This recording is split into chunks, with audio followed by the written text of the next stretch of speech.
The member for Matungu, Honorable Peter Nabulindo, is also lined up or scheduled to be asking a question to the Cabinet Secretary for Agriculture and Livestock Development. And as you can see at the entrance of the National Assembly chambers, the Speaker of the National Assembly, Honorable Moses Wetangula, has stepped into the chambers. He will be presiding over this afternoon sitting on this first day of March, the year 2023. I will now hand you over for this live broadcast that is brought to you by Parliamentary Broadcasting Unit in partnership with Kenya Broadcasting Corporation. My name is Kamche Menza. Good afternoon. Waheshimiwa na tuombe. Ewe Mwenyezi Mungu, ambaye kwa hekima na wema wako umeteua nyadhifa za viongozi na mabunge kwa ustawi wa jamii na utawala wa haki wa wanadamu. Twakusihi utasame kwa neema nyingi sisi watumishi wako ambao umeridhika kutuita ili tutekeleze shughuli muhimu za jamhuri yetu.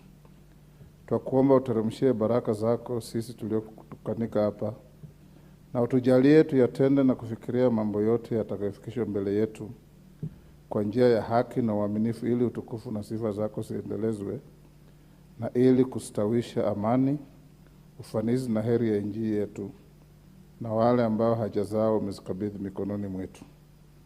Amen.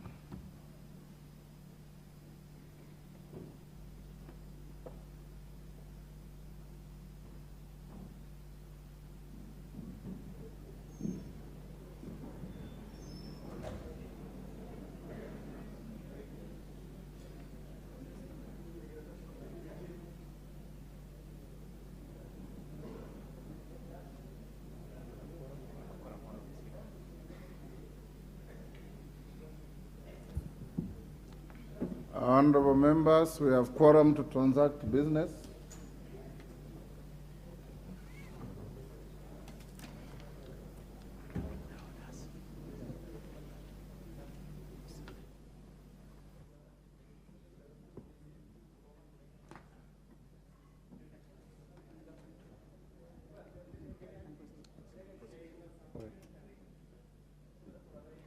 Order number 1, administration of oath.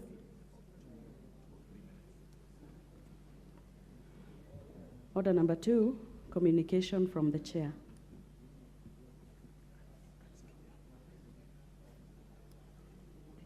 Order number 3, messages. Order number 4, petitions.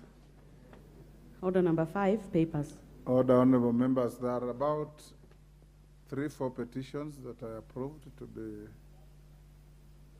delivered on the floor. Clerk, where are they?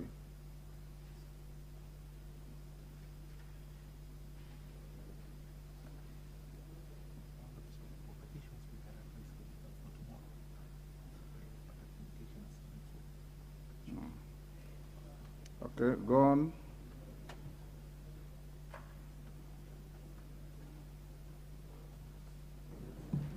Next, clerk. Honorable Speaker, I beg to lay the following papers on the table of the House today, Wednesday, March 1st, 2023, the afternoon sitting. Number 1, special audit reports of the Auditor General on stabilization of refined petroleum palm prices for the period between 1st April 2021 and 30th June 2022 from the Ministry of Petroleum and Mining. Number 2, reports of the Auditor General and financial statements in respect of the following institutions for the year ended 2021 and the certificates therein. A, Pest Control Products Board. B, Chemelil Sugar Company Limited. C, Gatundu South Technical and Vocational College.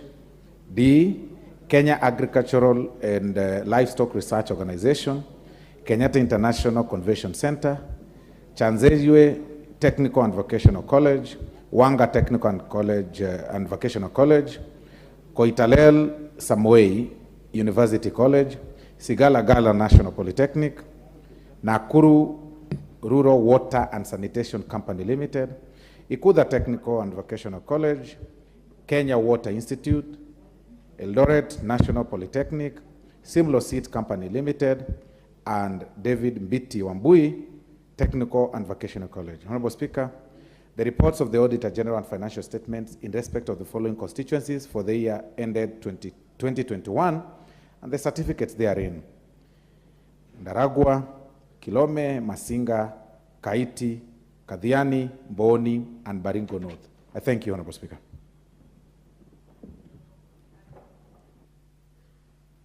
Member for Nairobi, on behalf of the delegation to the Pan-African Parliament, Esther Passaris. Yes, sir. Yes, Mr. Speaker. Honorable Speaker, I beg to lay the following paper on the table of the House today, Wednesday, 1st March 2023. The report of the Kenya delegation to the Pan-African Parliament, PAP, on the proceedings of the first ordinary session of the 6th Parliament. Chairperson, Departmental Committee on Justice and Legal Affairs. Thank you very much, Mr. Speaker. Mr. Speaker, allow me to lay the following paper on the table of the House today, Wednesday, March 1st, 2023. A report of the Departmental Committee on Justice and Legal Affairs on the vetting of a nominee for appointment as the Solicitor General of the Republic of Kenya. Thank you, Mr. Speaker.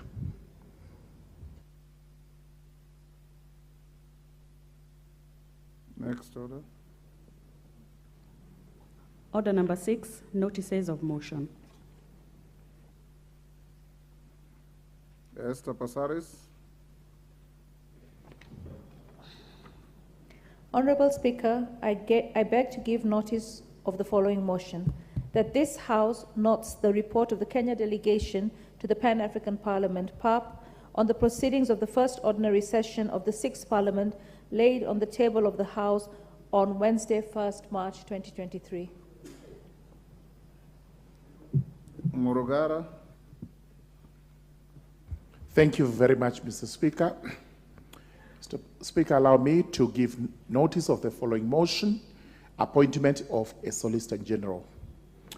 That, taking into consideration the findings of the Departmental Committee on Justice and Legal Affairs in its report on the vetting of a nominee for the appointment as a Solicitor General of the Republic of Kenya, laid on the table of the House on Wednesday, 1st March 2023, and pursuant to the provisions of Section 9 of the Office of the Attorney General 2012 and Section 8(2) of the Public Appointments Parliamentary Approval Act 2011, approves the appointment of Honorable Shadrach John Mose as the Solicitor General of the Republic of Kenya. Thank you, Mr. Speaker. The Honorable Mngalio. Is he in the House? I had approved your motion of adjournment. Are you ready to, you know what to do?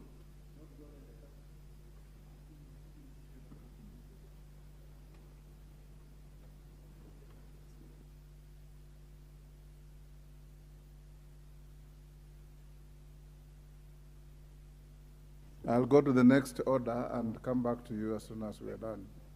Liaise with the clerks. And when you send documents to Mr. Speaker, you should retain your copies. Order number 7, questions and statements. After questions and statements, I'll give you an opportunity. Yes.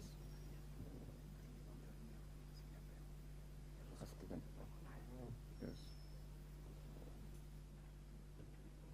The member for Kirinyaga, Honorable Jane Njeri Maina. Thank you, Mr. Speaker, sir. Honorable Speaker, pursuant to the provisions of Standing Order 44.2c, I wish to request for a statement from the chairperson of the Department Committee on Administration and Internal Affairs regarding the alleged murder by Nyumba Kumi officials in Gategi area in Kirinyaga County. Honorable Speaker, the national government, through the Executive Order of 2013, introduced the Nyumba Kumi initiative to institutionalize community policing and enhance security and safety at the basic level of the society. The initiative draws its membership from the general public, which includes the public officials and the private sector. They were tasked with oversight of community activities with a view to helping the government address prevalence of crime, insecurity, and undertake other development initiatives in the communities.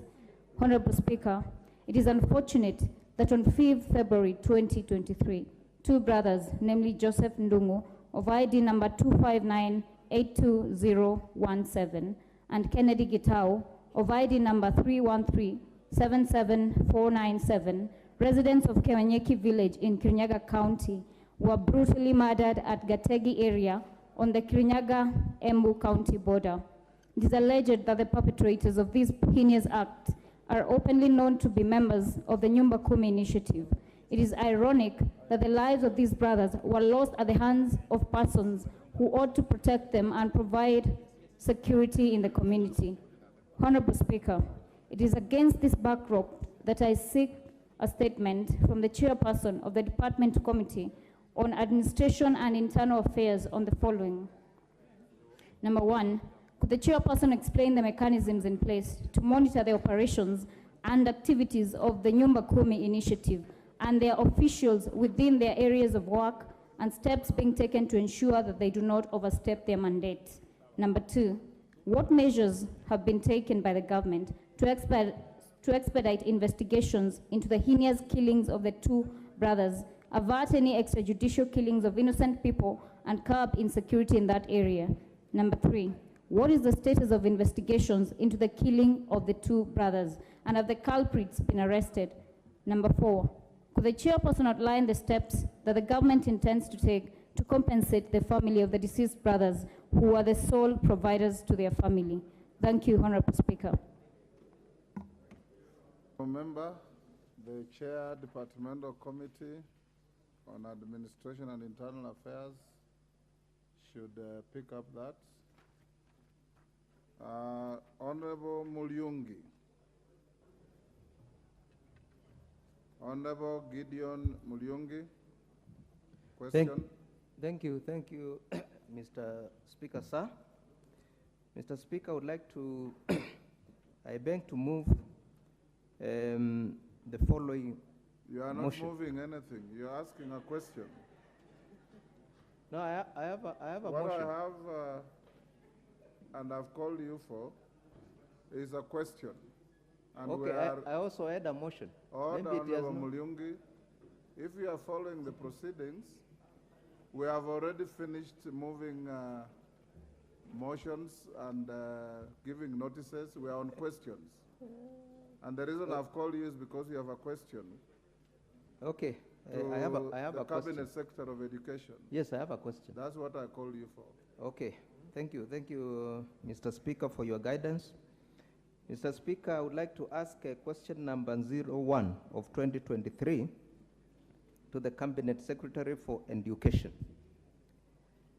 Number one, could the Cabinet Secretary provide a list of schools approved and designated as junior secondary school centers in Mwingi Central constituency? Number two, what measures has the ministry instituted to improve the quality of education and the performance in the constituency? Number three, considering that Mwingi Central constituency is currently experiencing drought following the failure of long rains, could the ministry consider a free school feeding program in schools in the constituency with a view to ensuring that children attend school? Thank you, Mr. Speaker, sir.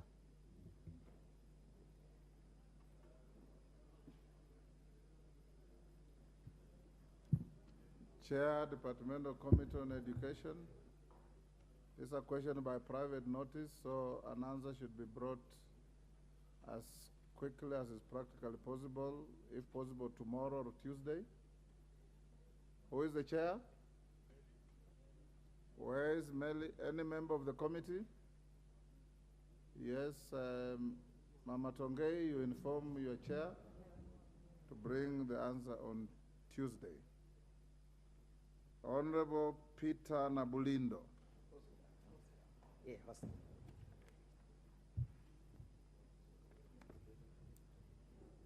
Thank you, Mr. Speaker, sir. I beg to ask the Cabinet Secretary for Agriculture and Livestock Development the following question. Could the Cabinet Secretary explain why over 500 former employees of Mias Sugar Company, whose contracts were terminated, have not been paid their dues totaling to 2.3 billion from May 2017 to date? Secondly, what steps has the ministry taken to ensure that the said former employees receive their dues, including arrears, without any further delay?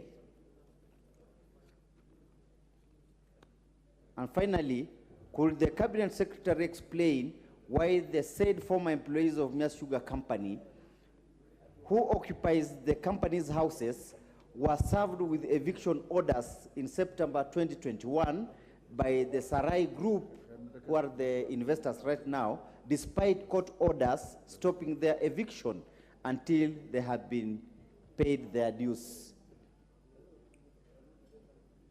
The question is replied by the Minister of Agriculture and Livestock. Thank you, Mr. Speaker, sir. Chair, Committee on Agriculture and Livestock. Are you in the House?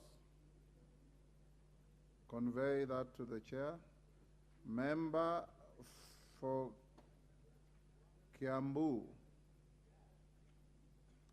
Mashua Waithaka. Is there a constituency called Kiambu? Kiambu Town? Kiambu Town. Yes. Thank you, Mr. Speaker. Give me this opportunity. I would like to ask the Cabinet Secretary for Roads and Transport the following question. Could the Cabinet Secretary provide a report of the infrastructural development plans that the ministry has put in place to expand Kiambu Road into a dual carriageway in a bid to ease the heavy traffic snaps experienced along the said road? Number two, could the Cabinet Secretary state the timelines within which the said plans will be implemented to bear fruit and save the country the many man-hours currently wasted in traffic? I thank you, Mr. Speaker. That question goes to the Chair, Departmental Committee on Transport and Infrastructure. Is the Chair in the House? Any member of the committee will communicate to your Chair. Member for Taraka, George Murugara. Thank you. Thank you very much, Mr. Speaker. Allow me to ask question number 6 of 2023, directed to the Teacher Service Commission. Could the Commission, number 1, explain why the Curriculum Support Officers, popularly known as CSOs, are managed by the Teacher Service Commission in the same manner as teachers, yet they are technical support. They offer technical support. Number 2, state why the said officers are graded at a lower cadre of the secretariat staff in the organogram of TSC Secretariat. Number 3, state the reason why CSOs have never been promoted since the time of engagement and first deployment by the TSC, despite the existence of career progression guidelines of 2019. And number 4, what plans has the Commission instituted to promote, facilitate, and equip CSOs? Thank you, Mr. Speaker. Chair, Committee on Education, or any member thereof, inform your Chair, Ms. Tongay. Member for Mhaya, Mboko Milemba. Thank you, Honorable Speaker. I rise to ask question number 007 of 2023 to the Cabinet Secretary for Education again. Could the Cabinet Secretary state when the contractors who constructed classrooms meant for junior secondary school learners in various schools countrywide will be paid, and whether they will be compensated for the delayed payment? Number 2, What plans has the ministry put in place to ensure that suppliers of goods and services are paid promptly within the contract period in order to reduce the ever-rising pending bills owed by the government and particularly the Ministry of Education? 3, could the Cabinet Secretary explain why the ministry is yet to certify certain institutions to host junior secondary school, JSS, to address inadequacy of junior secondary schools and state measures put in place to ensure 100% transition from primary to junior secondary school is achieved? And number 4, what action has the ministry taken regarding extra charges being levied by junior secondary schools, including but not limited to purchase of new uniforms? Thank you, Honorable Speaker. Chair, Committee on Education. Any member thereof? Education, inform your chair. Next, member from Mwingi North, Paul Zengu. Thank you, Mr. Speaker. I raise to ask a question number 008 of 2023 to the Cabinet Secretary for Roads and Transport. Could the Cabinet Secretary state when the contractor awarded tender number KAA stroke 0T stroke Sekuru stroke 0119 stroke 2021-2022 for the construction of Sekuru Airstrip is expected to be on site for the commencement of the work on the said project? And number 2 of that question is, what is the expected date of completion of the said project? Thank you, Mr. Speaker. Chair, Department or Committee on Transport and Infrastructure. Any member thereof to inform your chair of the question. Next, member for Teso North, Oku Kaunya.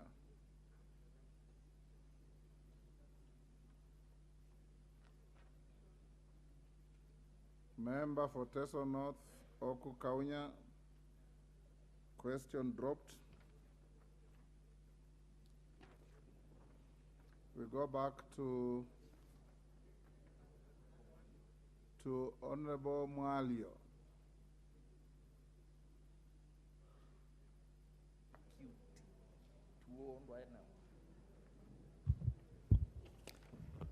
Thank you, Mr. Speaker. I stand under Standing Order number 33 to request for an adjournment motion, aware of the great public interest and national concern that the lesbian and gay, bisexual, transgender, intersex, and queers, LGBTIQ, has attracted, and noting the impact the matter has on the youth and the vulnerable persons in our society, I hereby request your office to schedule time to discuss the matter on the floor of the House. I wish to seek leave to have the matter considered this afternoon. I thank you, Speaker. Do you have the requisite support? Yes. By 20 members? Yes, yes, yes. Yes. We are supporting. Yes, we are supporting. Yes, we are supporting. Yes. Order. Yes. Yes. Thank you. Thank you. Order, honorable members. Order, you may take your seats. Order, you may take your seats, honorable members. You may take your seats.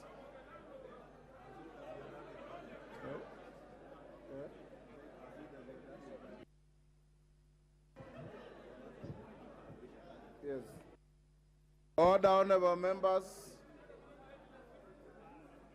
Honorable members, that is order.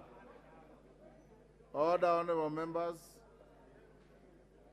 Can you reserve your excitement to the motion time?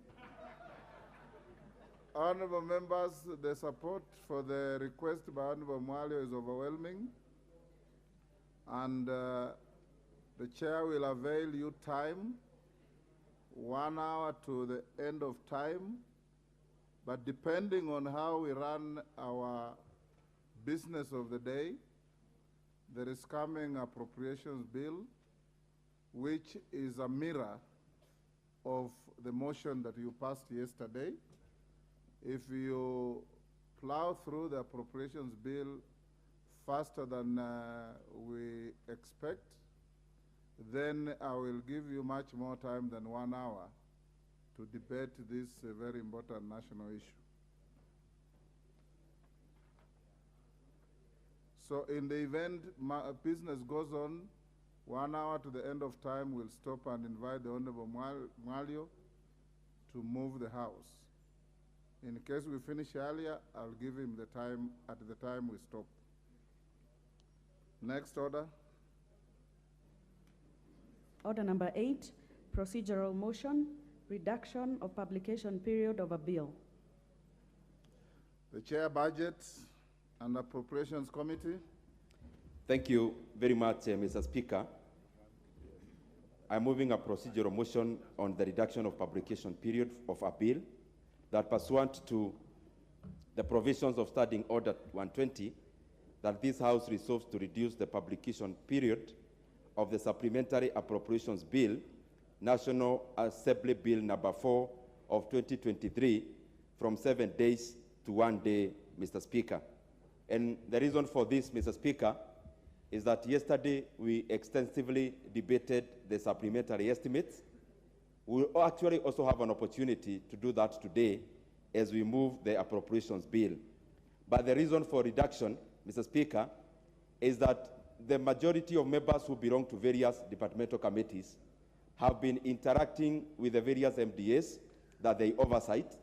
And Mr. Speaker, the urgency that has come from these committees is that majority of these MDAs currently are idle.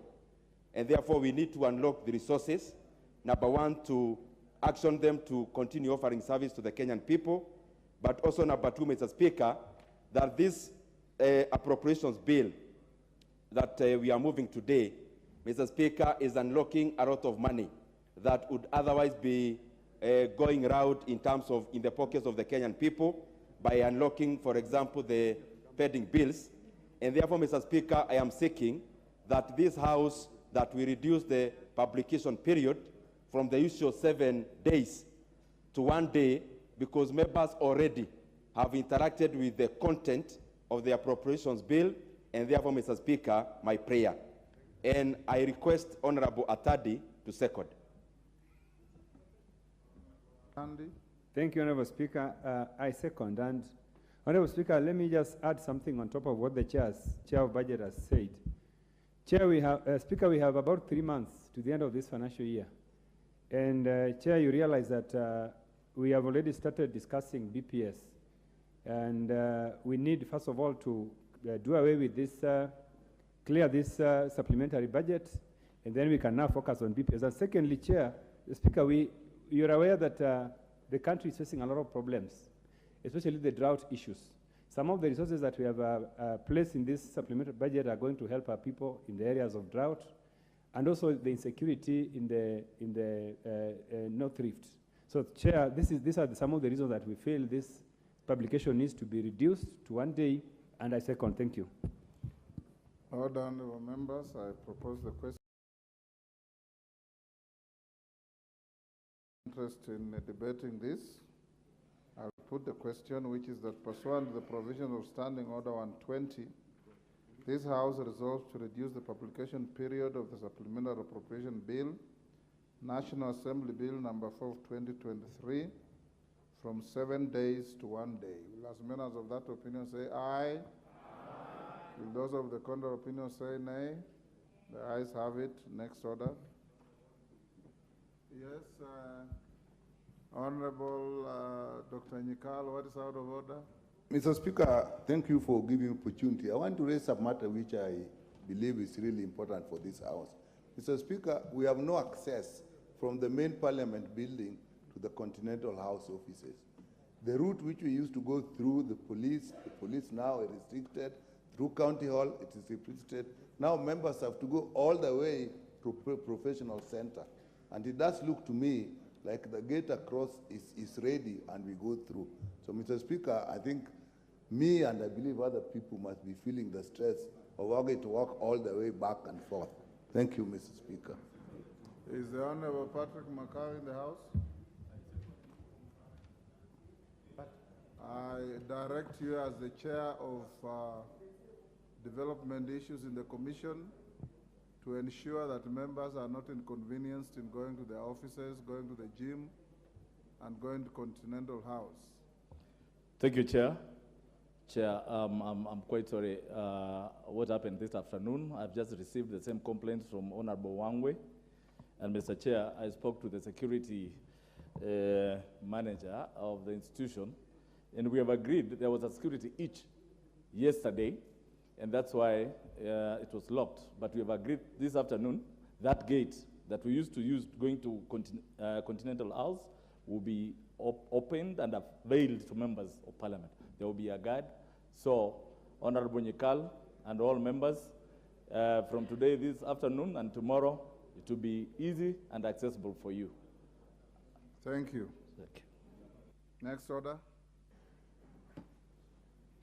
Order number 9, the Supplementary Appropriation Bill, National Assembly Bill number 4 of 2023, first reading. A bill for an act of parliament to authorize the issue of certain sums of money out of the consolidated fund and their application towards the service of the year ending on the 30th June 2023, and to appropriate those sums for certain public services and purposes. Next order. Order number 10, the Supplementary Appropriation Bill, National Assembly Bill number 4 of 2023, second reading. Chairman, Budget and Appropriations Committee. Thank you very much, Mr. Speaker. And I rise to move the Supplementary Appropriations Bill, National Assembly Bill number 4 of 2023. Mr. Speaker, first of all, I want to thank the members for the very robust engagements that we had yesterday in considering the estimates. And because, Mr. Speaker, even prior to having an opportunity to serve in the Budget and Appropriations Committee, possibly I could, which, as you said earlier, Mr. Speaker, it is just the reflection of the issues that we were discussing yesterday. There are no changes other than semantics, but we need now to actualize that by putting it into an appropriations bill, and that is the bill that we are, Mr. Speaker, dealing with today. Mr. Speaker, I'll just say a few things because we had an opportunity to say much more yesterday, so that even the time that could be there, other members who never got an opportunity yesterday can get an opportunity to say something about the supplementary estimates and supplementary appropriations bill today. Number one, Mr. Speaker, is that in this administration, and even as we craft the budget, as the house that makes the budget, we are focusing more on production. Mr. Speaker, for us to be able to solve the myriad of problems that our economy is going through, Mr. Speaker, our focus must be on production.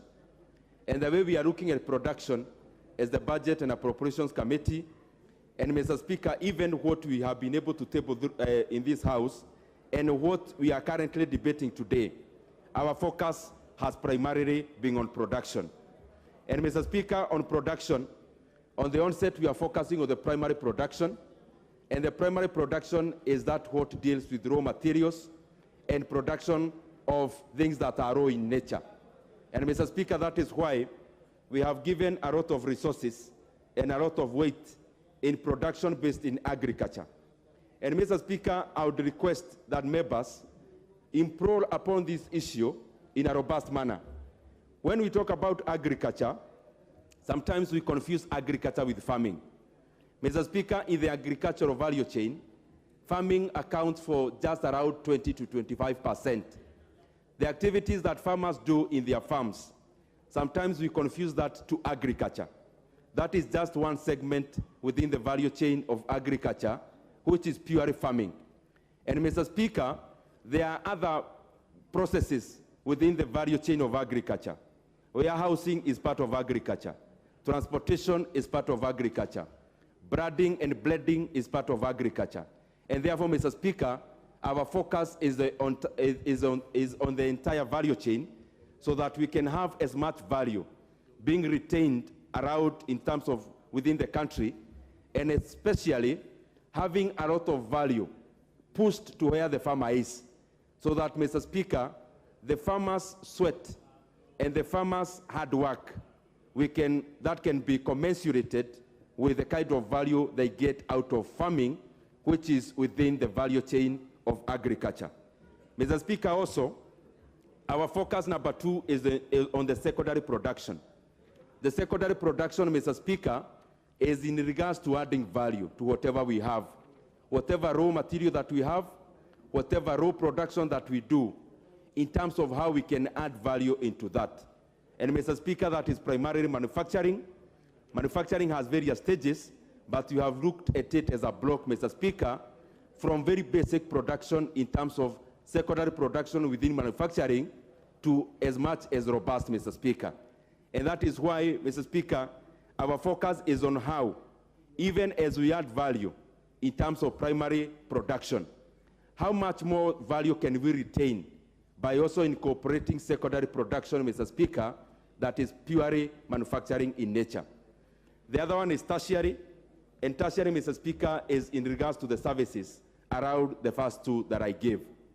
And Mr. Speaker, I wish to draw the attention of this House to how our economy currently is.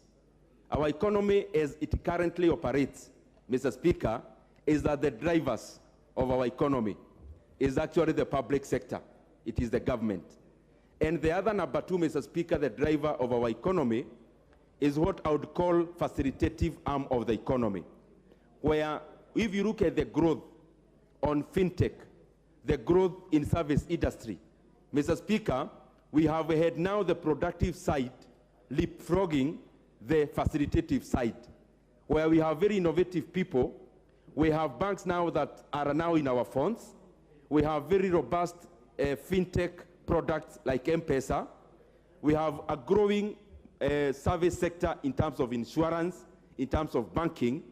But, Mr. Speaker, we have to be aware of the fact that the facilitative side of the economy should serve the productive side. And when we have the facilitative side of the economy growing much faster than the real productive side, then there is a problem. Because, Mr. Speaker, when I send money from my phone to the other person, there is no value I create. The only thing I do, or that app does, is to facilitate efficiency within the economy. And therefore, we need to also focus on the real production. And that production is what we have focused on in terms of agriculture, in terms of manufacturing, so that the facilitative side can grow in tandem with the real productive side of the economy. And what we have done, Mr. Speaker, in regards to that, is that we have also looked at the enablers. As we talk about production, as we talk about adding value to our gross production, what are the enablers? And that is the reason why, Mr. Speaker, we were able to salvage 10 billion Kenya shillings from whatever area we could save to push that money into roads so that we can have the economy running smoothly. Because the essence of roads, Mr. Speaker, is not just for social travel. The essence of road and other infrastructure is that the economy runs on them. And, Mr. Speaker, that is why we put money onto the roads. Because whatever we carry from our farms, whatever we carry from our industries, majority of it, Mr. Speaker, passes through our roads.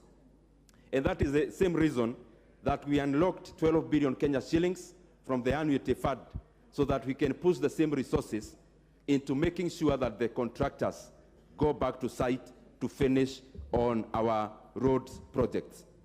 Mr. Speaker, the reason why we exist as this House, as an arm of government, And the other reason that every other civil servant exists, from the highest to the top, to those at the lower cadre. We do not exist to serve the machinery of government. The machinery of government does not exist to self-serve. This machinery exists to serve the needs of the Kenyan people.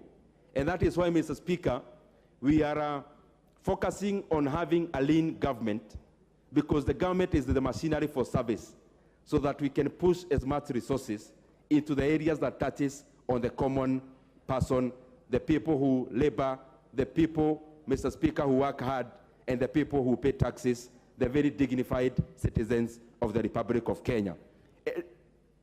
And in that regard, Mr. Speaker, we have looked at specific areas and targets, and I want to enumerate some of them that are already in the appropriations bill, Mr. Speaker, that we are passing today. Number one, Mr. Speaker, is that through this appropriations bill, we are unlocking a very robust project, which is the coolers project. And these coolers, Mr. Speaker, they have been mapped to go to every constituency represented here, and especially every constituency that has got dairy farming that happens in those constituencies.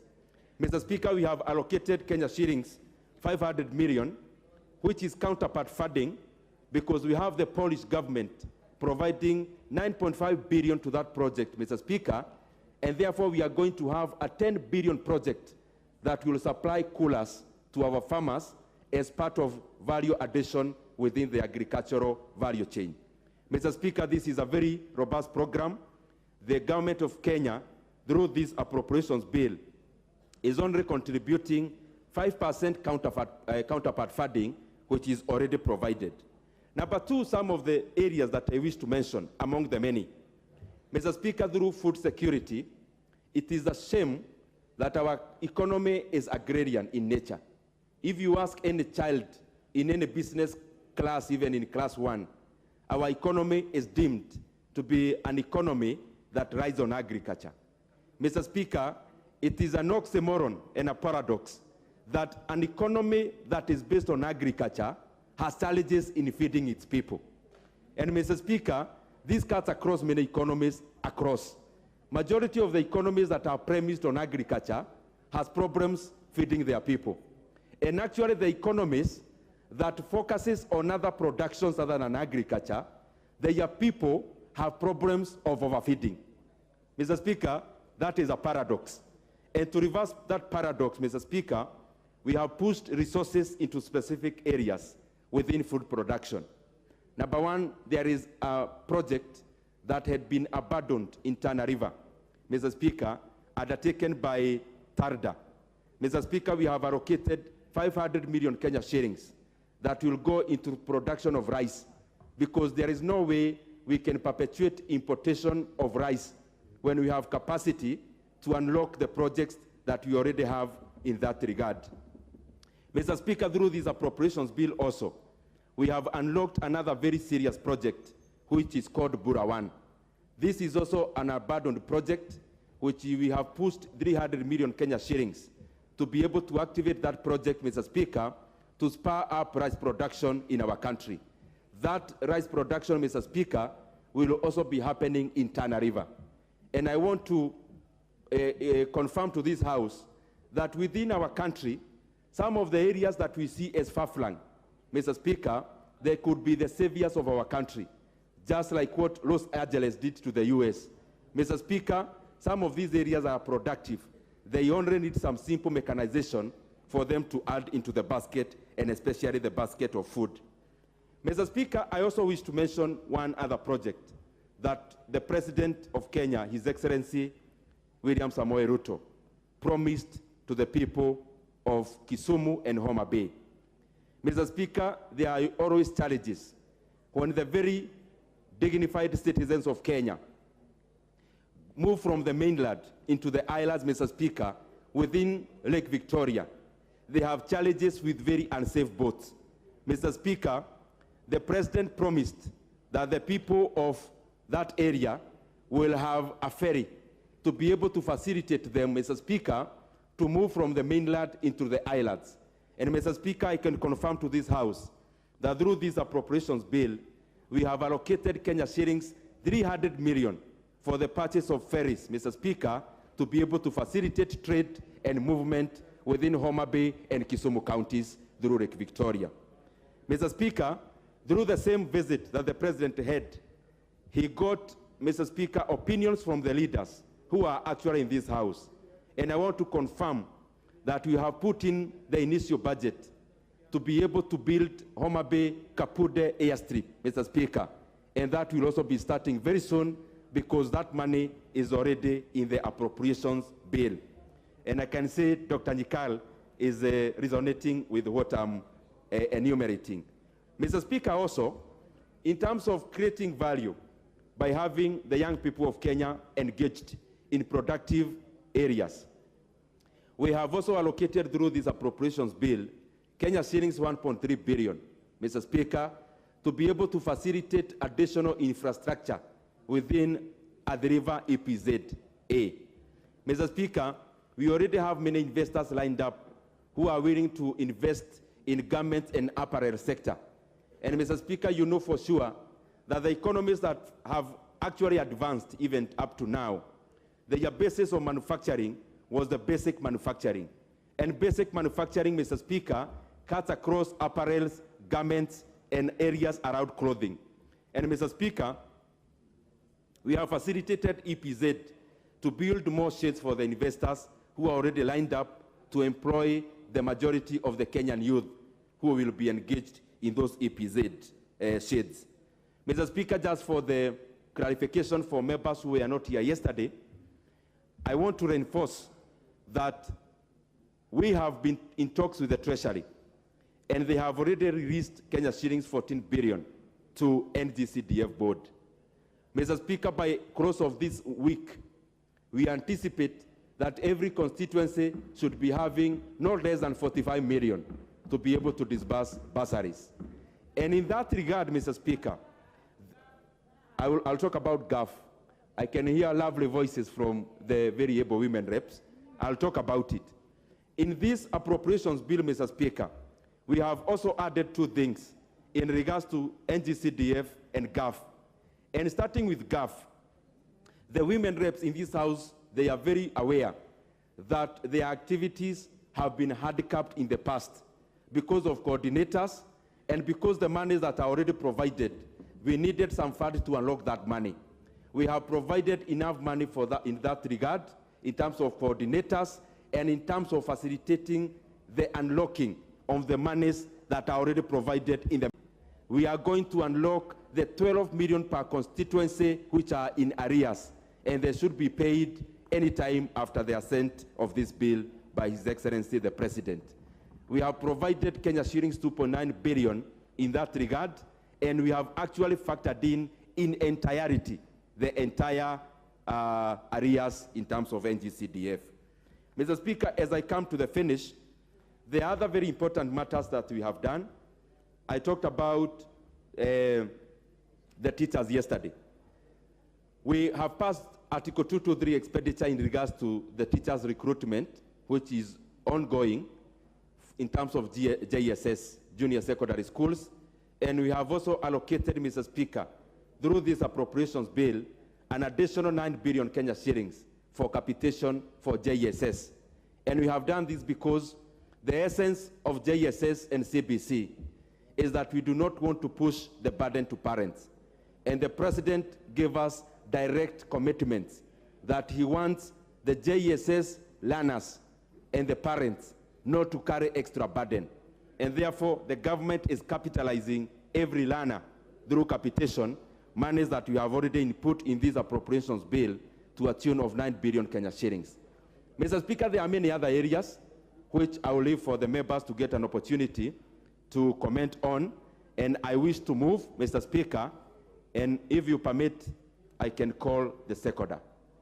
And therefore, Mr. Speaker, I want to request Honorable Dan Mwashako to second this appropriations bill.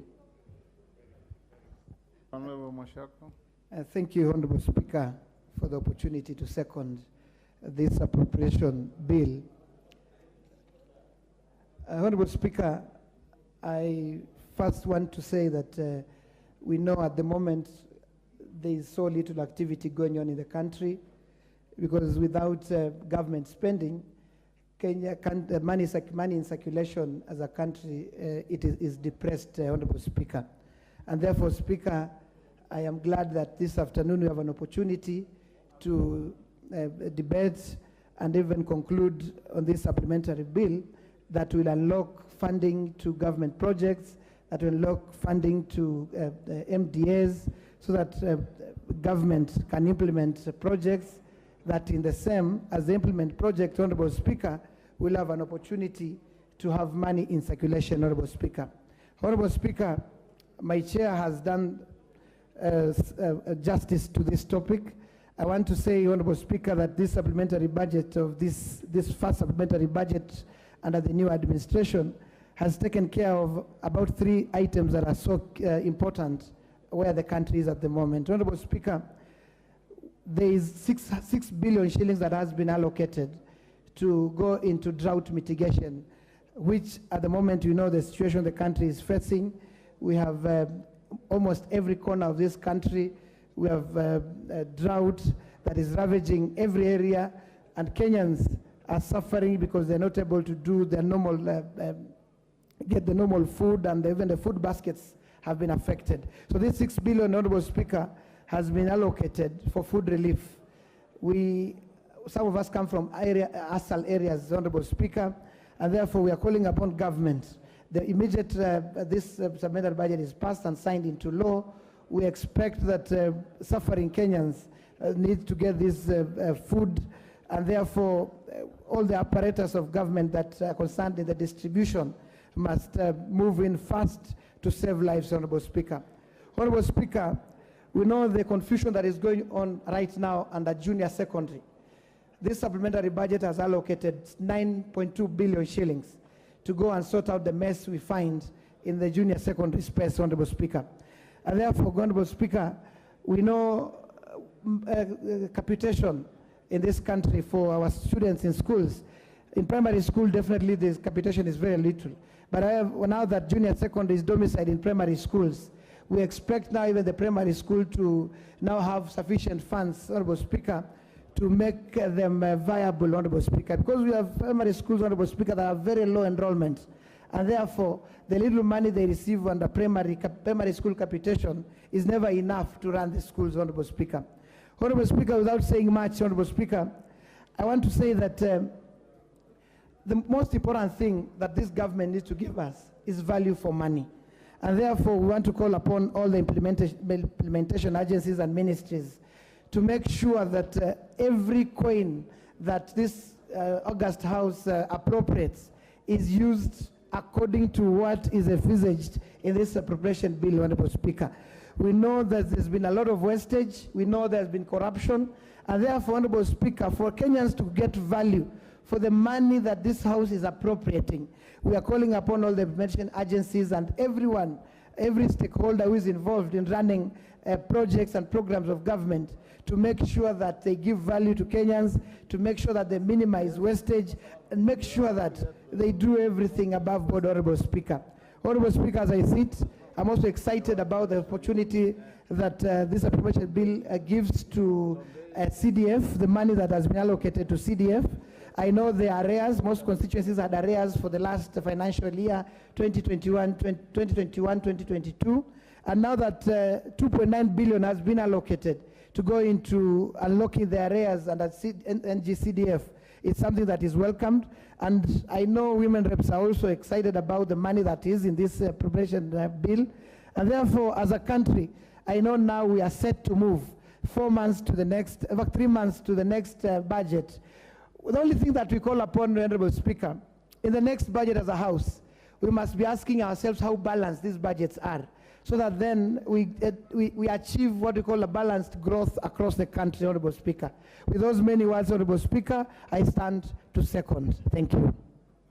Thank you, Honorable. Before I propose the question, Honorable members, I wish to acknowledge in the public gallery the presence of students from Mwiki Primary School, Ruiru in Kiambu, students from Molo Academy Boys Secondary School, Molo in Nakuru. On your behalf and on my own behalf, I welcome the students to the House of Parliament. Honorable members, I now propose the question. Order, Honorable Atandi. Honorable Atandi. I propose the question that the Supplementary Appropriation Bill, National Assembly Bill number 4 of 2023, be now read a second time.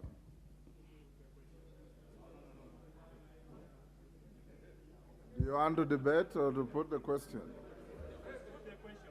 I've noted the mood. Let me hear your leaders, then I put the question. Wandai. Mr. Speaker, I agree with you that the mood of the House is fairly clear. But that notwithstanding, let me just add one or two words to this debate. Mr. Speaker, this bill is obviously a matter of, if you ask me, a formality.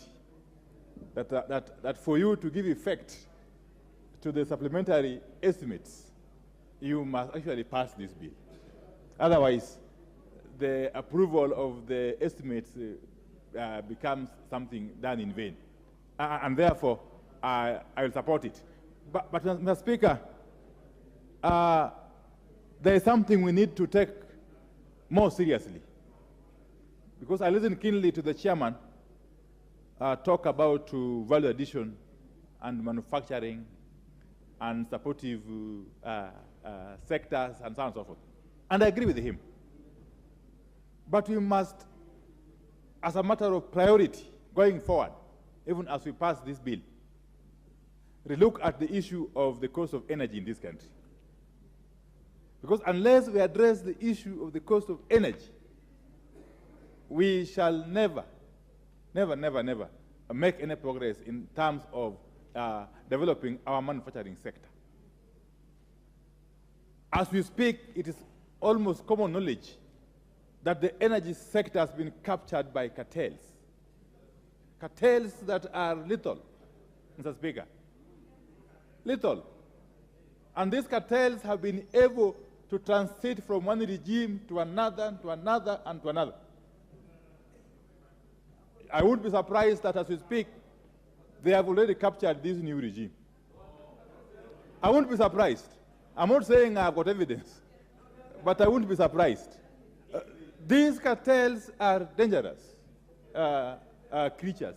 And therefore, as a house, we must guard the courage to deal with them once and for all, if only to rein in the spiraling cost of energy.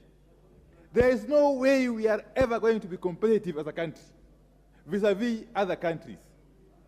You remember the other day, in fact yesterday, there was a demonstration, massive demonstration, by Kenyan traders. And they are right. Those Kenyan traders were right to demonstrate. But we must go to the root cause of their demonstration. Their demonstration is not just about Chinese. It is because of the fact that even if they are to sell the goods they have brought from China, there is no way they are going to make money if the cost of energy remains the way it is. In a sense, energy determines everything else. The cost of energy determines everything else in the economy. And therefore, even as we condemn the Chinese, also let's look inward. Yes, let's look inwards and see where we have contributed to this mess. And I'm happy Honorable Gikaria is agreeing with me, the chairman of Energy Emeritus. Yes, the cartels in the energy sector must be dealt with ruthlessly. I am aware that there are managers and players and people in the energy sagas who are doing what we would call the internal trading. They are doing business irregularly with their entities. And very soon I'll be tabling reports here, damning reports. No, these days I'm happy, Mr. Speaker, that my office has been fully capacitated, is fully enabled to undertake very serious exercises, including forensic audits, Mr. Speaker. Very soon I'll be tabling damning reports here on how people who are in charge of these energy sagas are doing business regularly with those very sagas. They are basically part of the cartels I'm talking about. Therefore, Mr. Speaker, we must also actually understand that those Chinese companies, like the one you're talking about on Thika Road, they're just the faces. The real owners, you know, are Kenyans. The real owners are Kenyans, and some of them are even here in this house. Yes, Mr. Speaker, with those very many remarks, I support. Thank you. Yes. Yes. Thank you, Honorable Wandai. I now give to the majority leader. Thank you, Honorable Speaker. Maybe just to correct Honorable Pio Wandai, the people demonstrating yesterday over Chinese issues are not on things being manufactured in Kenya. It is unfair trade practices by Chinese business people who have refused Kenyans access to the Chinese market and allowed the Chinese to have unfettered access into the Kenyan market. And I want to inform the Honorable Leader of Minority that the government of Kenya is well apprised of the issue.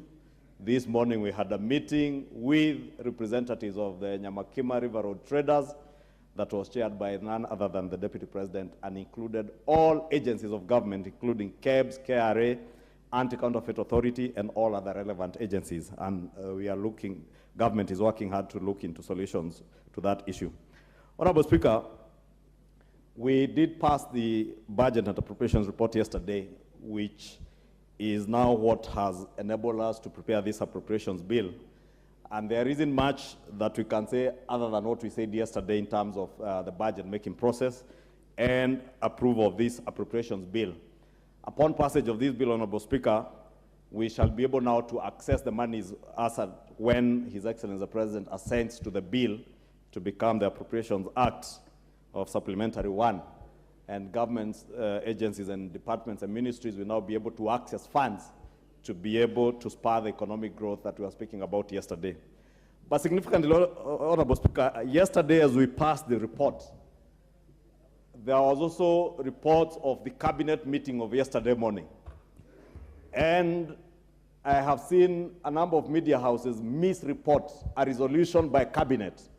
And because we are the budget-making house, we have responsibility to correct misreporting by the media. And Honorable Speaker, some of these media houses have become notorious.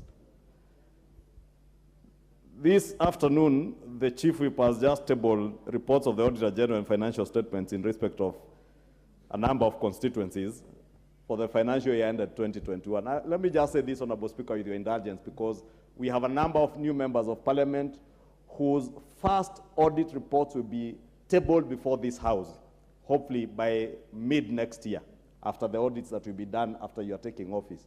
Please, don't allow yourself to be blackmailed or to be intimidated by any person in the media.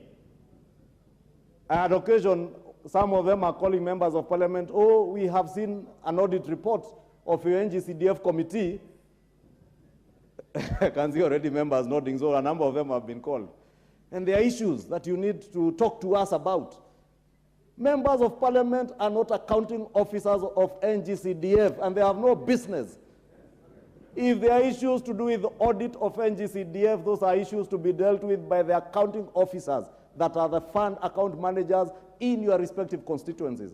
Therefore, don't allow some of these cheap media houses to blackmail you for small bribes so that they don't. Tell them, like I told the one who was approaching some members, I told them, go put it on your headline in your funny newspaper that you don't even sell, you distribute for free. Anyway, Honorable Speaker, I was on the media because the same media house today is misreporting the resolution by cabinet of coming up with a debt anchor and misreporting that the government of Kenya now is raising the debt ceiling. And far from it, I don't know whether it's because the writer does not understand that the debt anchor simply relates to a debt to GDP ratio that defines the optimal or desirable debt carrying capacity of an economy. And it's that simple. And we are saying our debt carrying capacity, our optimal or desired debt carrying capacity will now be anchored at 55% of GDP in net present value terms. Maybe it's too much economics for some of these writers and journalists, but I would encourage them.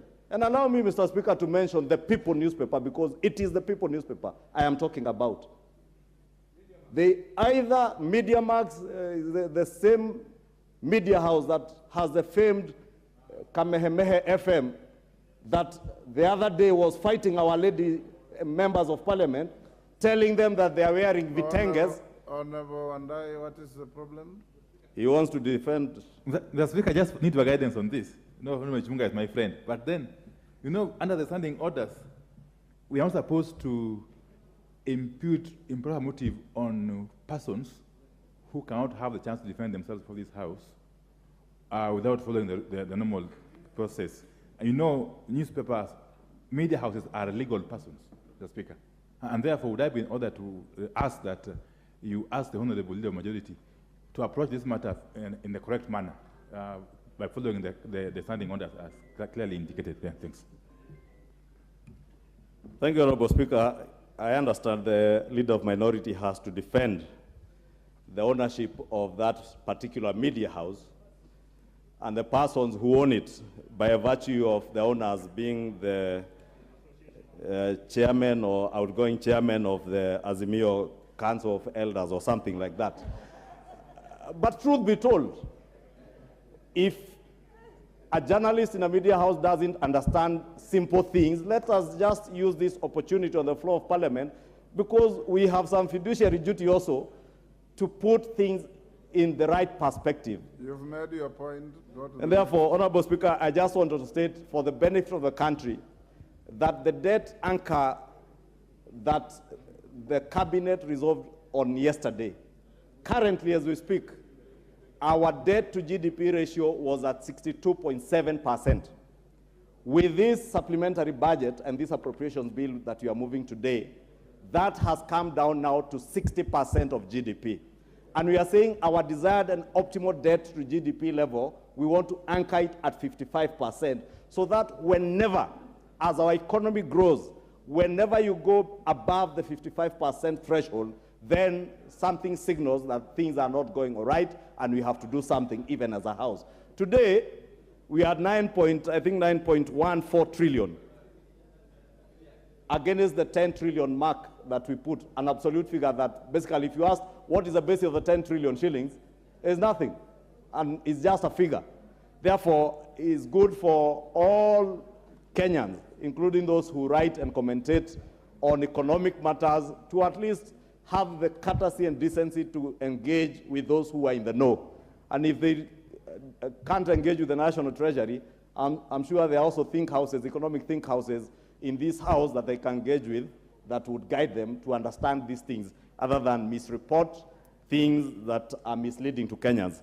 Therefore, Honorable Speaker, allow me to support the passage of this appropriations bill and ask, like we did yesterday, Honorable Speaker, that upon the assent of this bill, that committees of this House, because we have now all been inducted into our work, especially the oversight committees, that we shall take up our work to oversight the implementation of this budget, to ensure that whatever we pass in this House is implemented by government in line with what was intended at the time we did this budget. Because it will not be enough to just say that we are the budget-making House, pass budgets, and leave it then to government ministries and departments to implement as they wish, without meaningful and useful oversight over the ministries. Lastly, Honorable Speaker, we did pass the report yesterday, and that report has certain recommendations.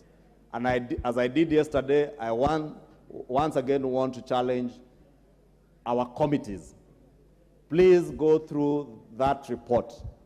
All the issues, including those issues on Article 223, please let us see our public accounts, public investments, and our departmental committees pick up all the issues that the Budget and Appropriations Committee has been very kind and courteous to guide us on with the recommendations that they have in that report. With those many remarks, Honorable Speaker, I beg to support. Thank you. I promised you that I'll give to your leaders, then put the question. Honorable members, I now put the question that the Supplementary Appropriation Bill, National Assembly Bill number 4, of 2023 be now read the second time. As members of that opinion say aye. Aye. Will those of the contrary opinion say nay? The ayes have it. Next order. A bill for an act of parliament to authorize the issue of certain sums of money out of the consolidated fund and their application towards the service of the year ending on the 30th June 2023, and to appropriate those sums for certain public services and purposes. Order number.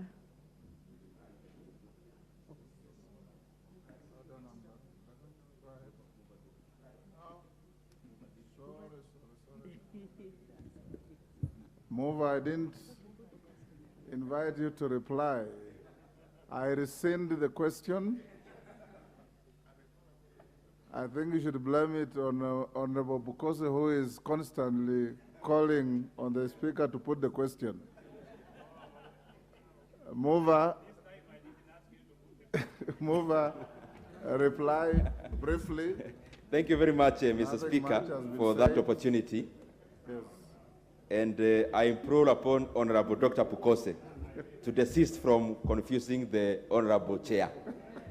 Honorable Mr. Speaker, as I reply, I just wish to mention one thing that was mentioned by Honorable Opio Wadai, who is a very objective member of Parliament and doing his work in terms of oversight on the cost of electricity and power in this country. There are many considerations that we have to make as a country, as an economy, because the major part of the cost of power and the cost of energy is actually based on demand.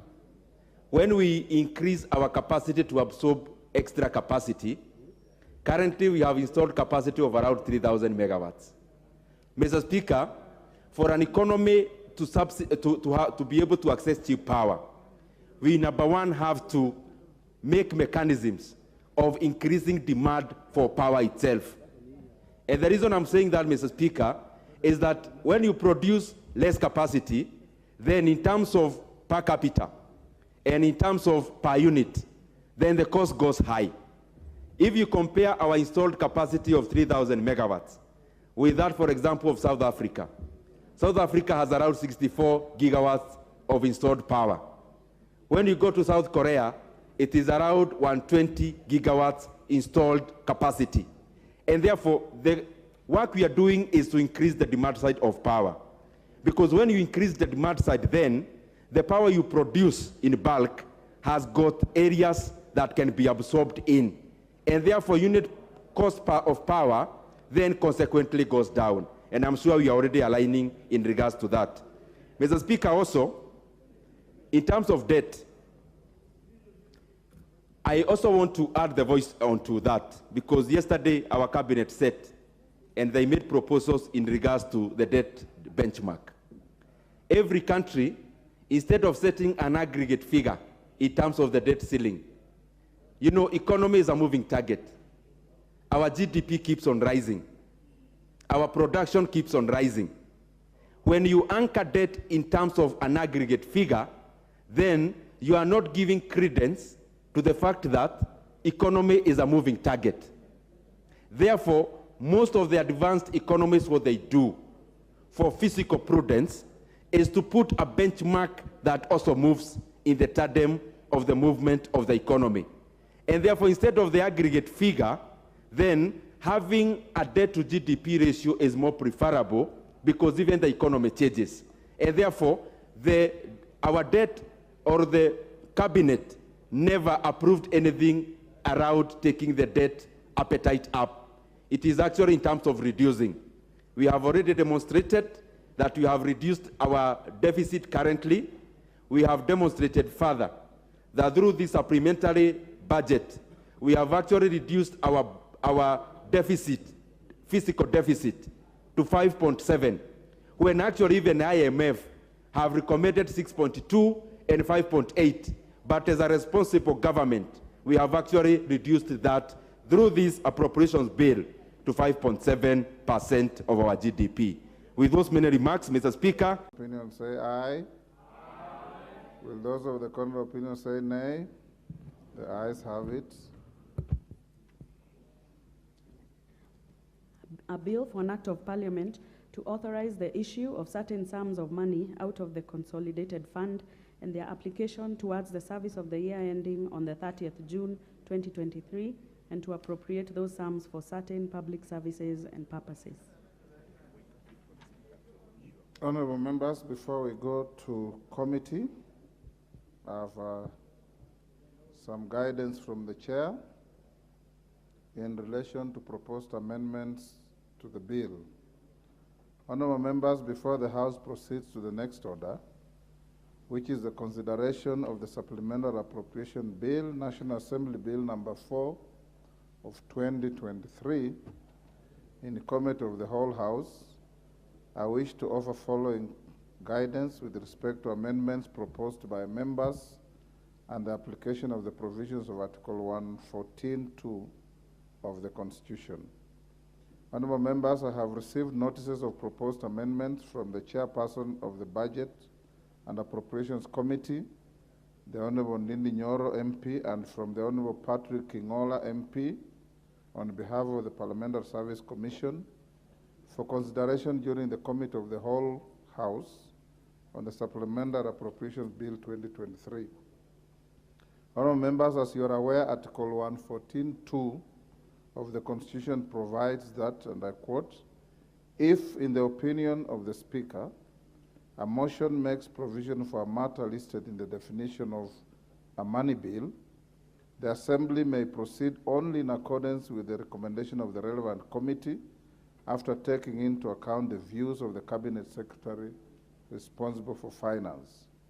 Under sub-article 3 of Article 114, a money bill includes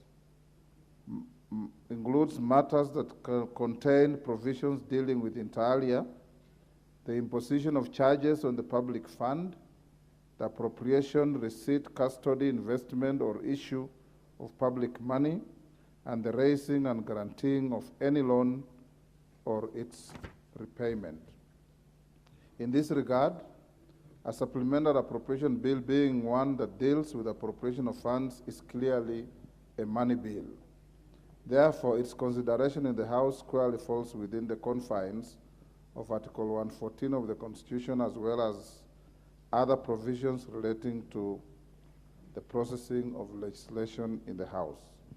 Having said that, honorable members, as you will notice in today's order paper, the supplementary order paper with you, the amendments by the chairperson of the Budget and Appropriations Committee, which seeks to relocate funds to a program in one vote, vote D1104, State Department of Irrigation, from a program in another vote, vote D1109, Minister of Water, Sanitation and Irrigation, while the amendments proposed by the member for Mavoko constituents on vote D2043, Parliamentary Joint Services, and vote R2042, the National Assembly, are relocation across the budget of Parliament and have no effect on the overall estimates for the financial year 2022-2023. In view of the foregoing and having consulted the chairperson of the Budget and Appropriations Committee, I have allowed for the amendments to be moved during the Committee of the whole House on the bill as they are in line with the contravention with the provisions of Article 114 of the Constitution. The House is accordingly guided. I thank you. Next order. Order number 11, Committee of the whole House. Order, honorable members. Order be upstanding, honorable members.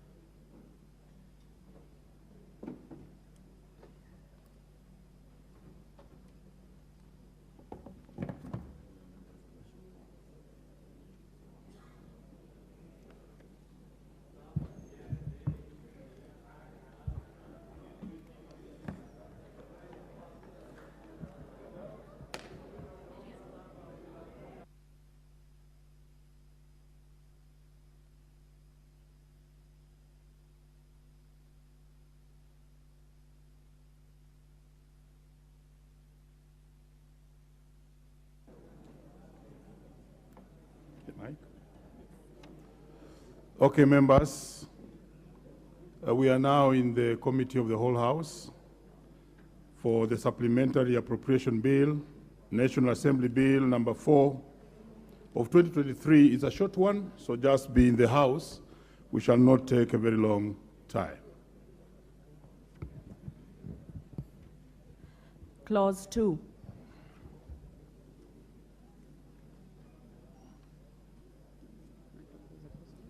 Very well. I propose the question that clause 2 be part of the bill. No, there is an amendment, Chair. Thank you very much.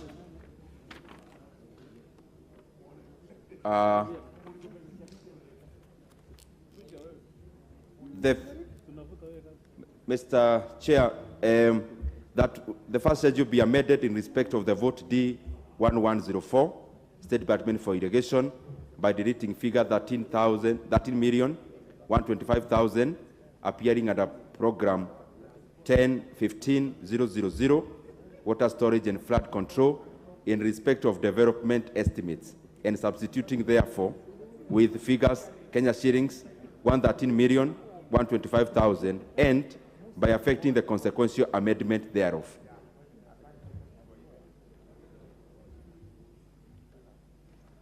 Do I continue with the next? Come on.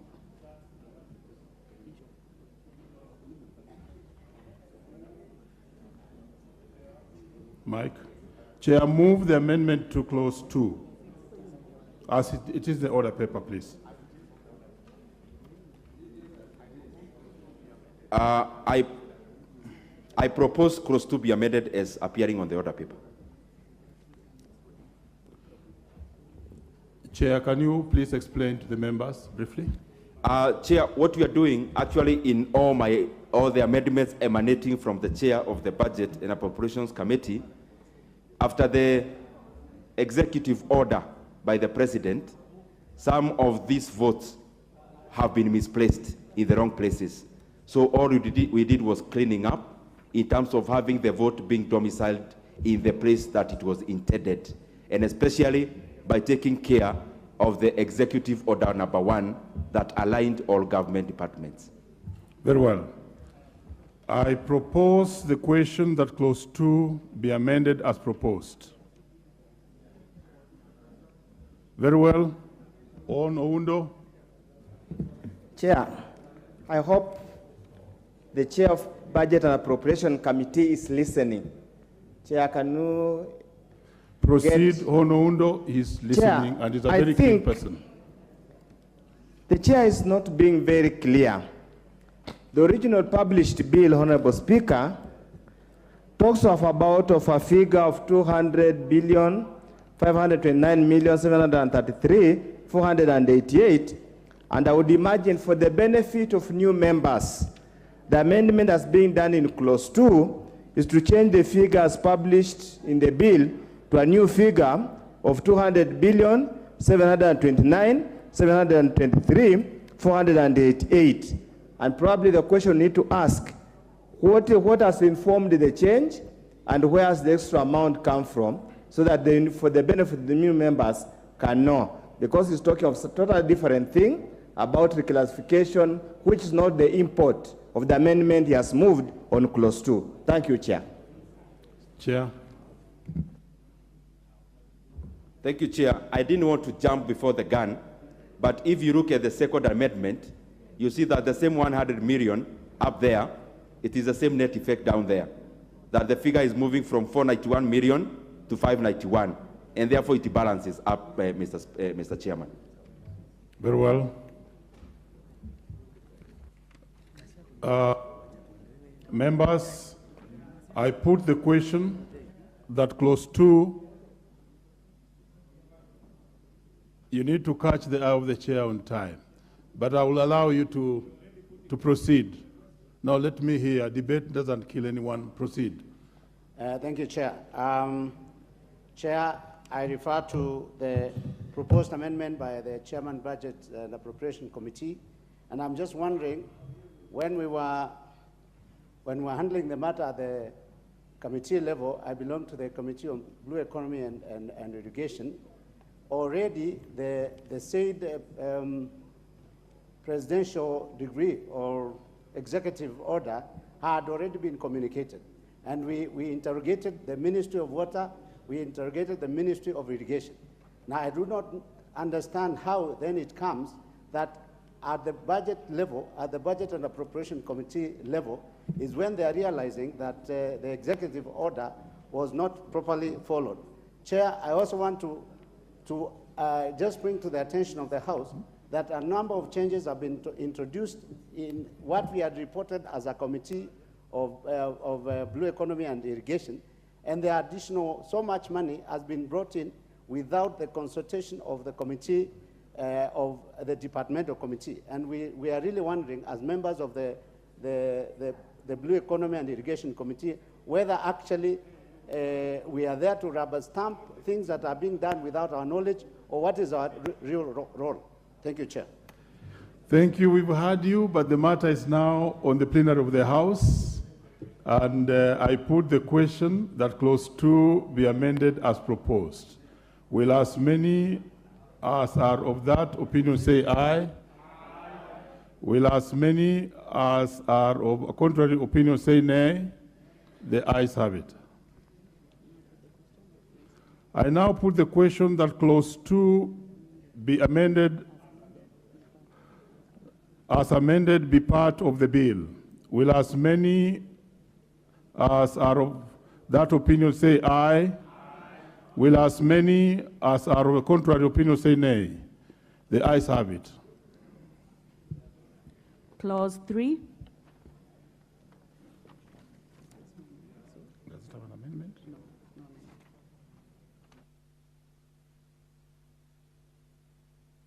I propose the question that clause 3 be part of the bill. There's no amendment to it, so therefore I proceed. I now put the question that clause 3 be part of the bill. Will as many as are of that opinion say aye? Aye. Will as many as are of a contrary position say nay? The ayes have it. Clause 4. Clause 4 does not have an amendment. I propose the question that clause 4 be part of the bill. I now put the question that clause 4 be part of the bill. Will as many as of that opinion say aye? Aye. Will as many as of the contrary opinion say nay? The ayes have it. Clause 5.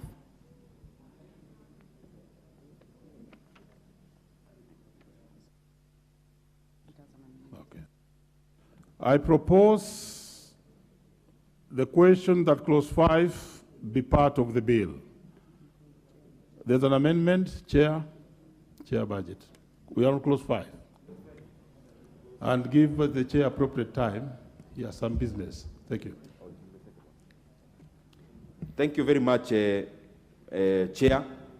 And I wish to move the amendment as it appears on the order paper. And Mr. Speaker, it is the explanation that I gave earlier. And just because I have the mic, it's good that I answer honorable members the other queries they asked in regards to the executive order and alignment. You know, man is to error, and error is to man. Actually, it had also escaped majority of us, and some of these things are checked by our own physical analyst here, and therefore there is no actually other reason other than aligning the vote to the respective agency and the respective vote that should actually be carried in this regard. And therefore, there is no other reason. Secondly, in terms of additional, I want to request the member to also give some latitude, because once you bring in the reports, and actually that is what we did, we relied on the wisdom of the departmental committees. And everywhere you actually amended up to zero sum. We never interfered with all those amendments. However, when we do savings from this area or the other, and especially given the priority projects, then we had no recourse other than to allocate monies into those areas. And as you know, drought mitigation is touching on supplies of food, it is touching on water, it is touching on irrigation. And that is why you see most of the amendments are in that regard. There is no other reason, Honorable Member, and it's an open book. Very well. I propose the question that clause 5 be amended as proposed. Leader. Chair, maybe just for the Honorable Nzengu and members of the Blue Economy and Irrigation Committee, because it's a matter that has already been raised by the leadership of the committee, and maybe just for their comfort, because we were just inducted into committees the other day, and I don't think the chair, budget, and the budget committee has had an opportunity to do what we have done in previous parliaments, to have a session with all chairs of committees under the auspices of the liaison committee. But Honorable Nzengu has a point, just to reassure him, because we have discussed that issue with the chair of the committee, to just allow for now that latitude with the Budget and Appropriations Committee. But in future, it is indeed true what the committee is raising, that matters touching on budget ought to be processed through the relevant departmental committees, so that we don't get things being parachuted into the budget without being interrogated by the committees that oversight those particular departments. And I think the Honorable Nzengu, being a good, not good old man, but a seasoned legislator, and a very seasoned member of that committee, will indulge the budget committee for this time round. Next time, we will ensure that things are done as they should. Very well. Members, I now put the question that clause 5 be amended as proposed. Will as many as are of that opinion say aye? Will as many as of a contrary opinion say nay? The ayes have it. I now put the question that clause 5 be amended, as amended, be part of the bill. Will as many as are of that opinion say aye? Will as many as are of a contrary opinion say nay? The ayes have it. The schedules, first schedule.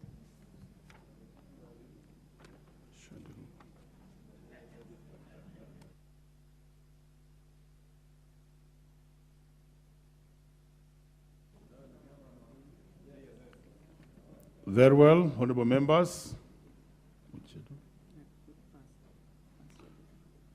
I propose the question that the first schedule be the schedule of the bill. Chair, you have got an amendment on this. The first schedule. Thank you very much, Chair. And it appears on the order paper, I'm sure members can peruse, and I wish to make that amendment, to table that amendment as proposed in the order paper. Very well. I propose the question that Schedule 1 be amended as proposed. Very well. I now put the question that Schedule 1 be amended as proposed. Will as many as are of that opinion say aye? Will as many as of a contrary opinion say nay? The ayes have it.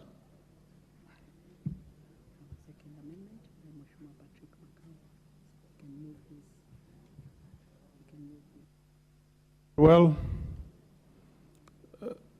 on Macau. Thank you, Chair. Chair, allow me from the onset to thank the Committee on Budget and Appropriations for giving us ODS, and we are amending the first schedule 1 by deleting the expression Kenya shilling 300 million appearing at a program 07223000, that is General Administration, Planning and Support Services, in respect of development estimates and substituting, therefore, with the expression Kenya shillings 400 million, and 2, by effecting the consequential amendments in the bill thereof. Thank you, Chair. Very well.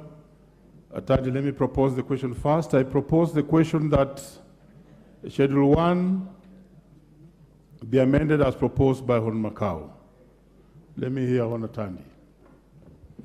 Chair, I just wanted Hon Macau to explain further what is the intention of increasing this development expenditure.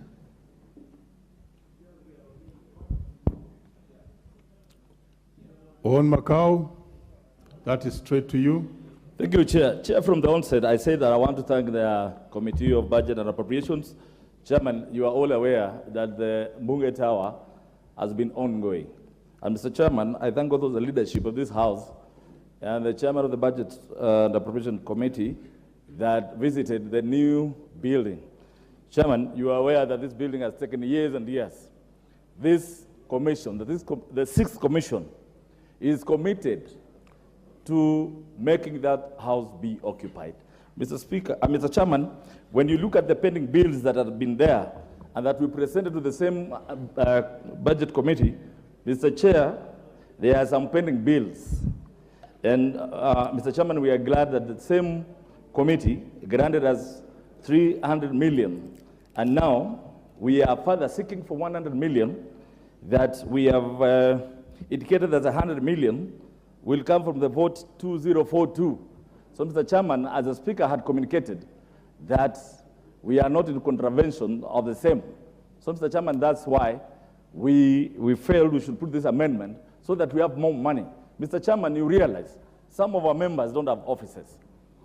And by adding this money and paying the pending bills for the various contractors, we will be able to make that Bunge Tower occupiable, Mr. Chairman.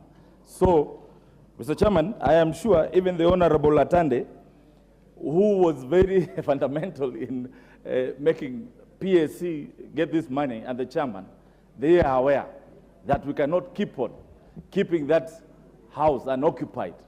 Mr. Chairman, it's upon this House to make it possible that we occupy that building. And I want to assure you members that by the end of April, that house will be habitable, it will be occupiable, and our members will have their offices there, and our staff will have their offices there. I thank you, Mr. Chairman. Very well. Let me hear from the Chair. Thank you very much, Chair. And for the comfort of members, this is just the PSC reorganizing their own budget. They have reorganized their own votes, and therefore they are not encroaching on any other votes or any other person's budget or any other MDA's budget. Mr. Speaker, Mr. Chair, we had the opportunity to interact with the PSC, with the leadership of the member for Mavoko, and we put them into task that once then we grant, because we actually granted additional resources, then this issue of the Bunge Towers must now become a thing of the past. They must now put up their socks, they make sure all the pending works are done, and the members should occupy that house as soon as it is practically possible, so that we save ourselves of the recurrent costs, Mr. Speaker, that we pay offices outside of the precincts of Parliament, and so that, Mr. Speaker, the members of this House can get decent offices. That is the essence, Mr. Speaker, Mr. Chairman. On Bokose, let me give you the last chance before we put the question.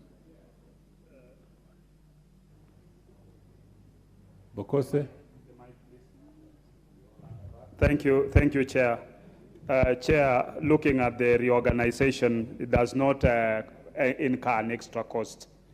But what I want to say is that this process of building the new tower, it is actually taken very long.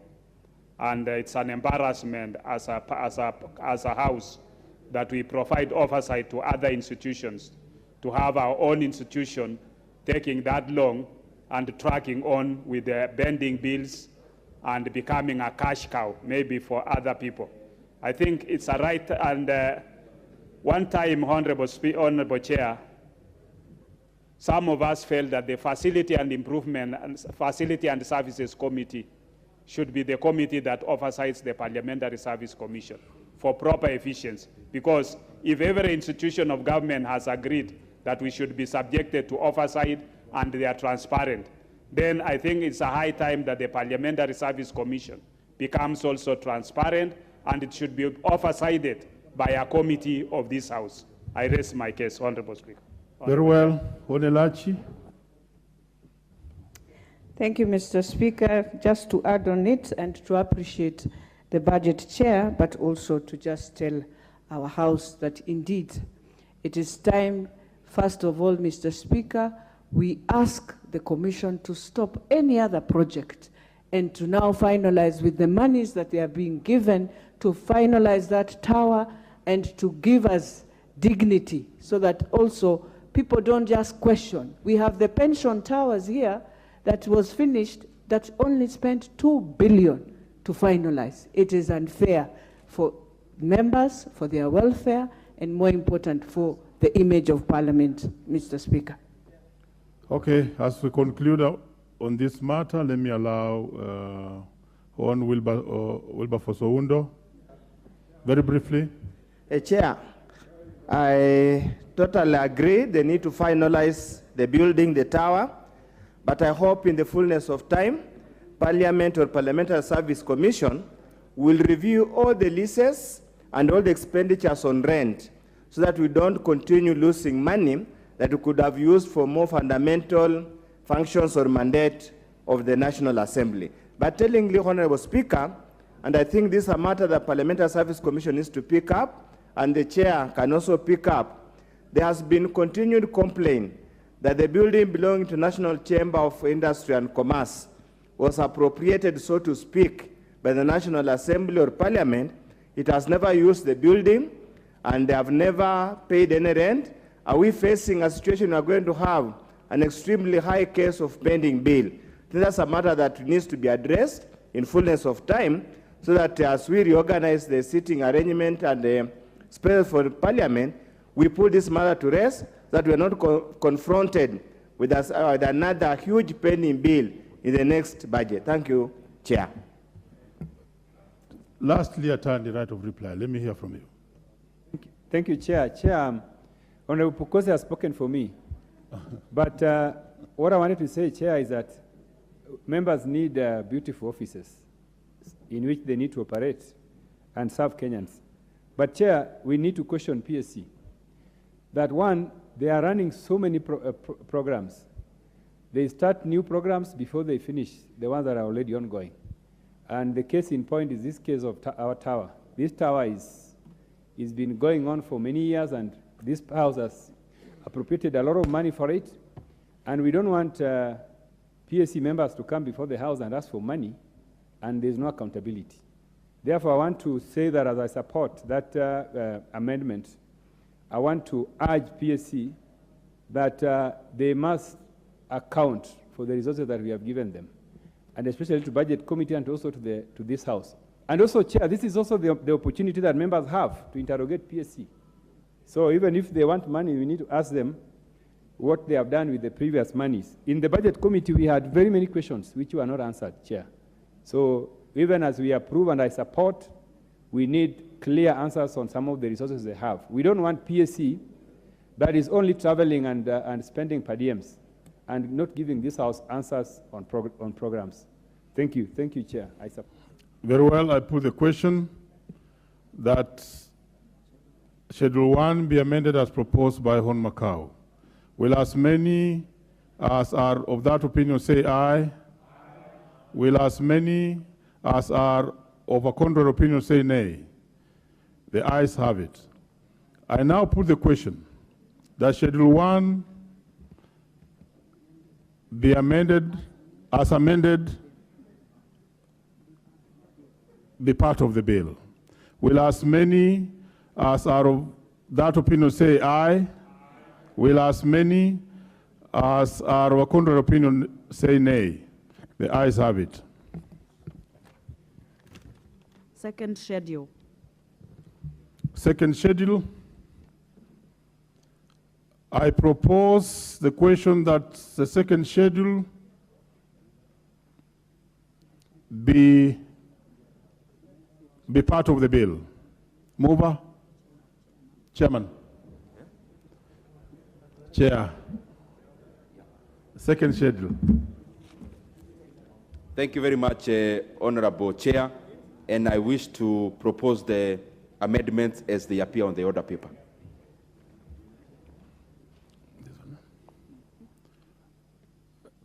I propose the question that the second schedule be amended as proposed by the chair.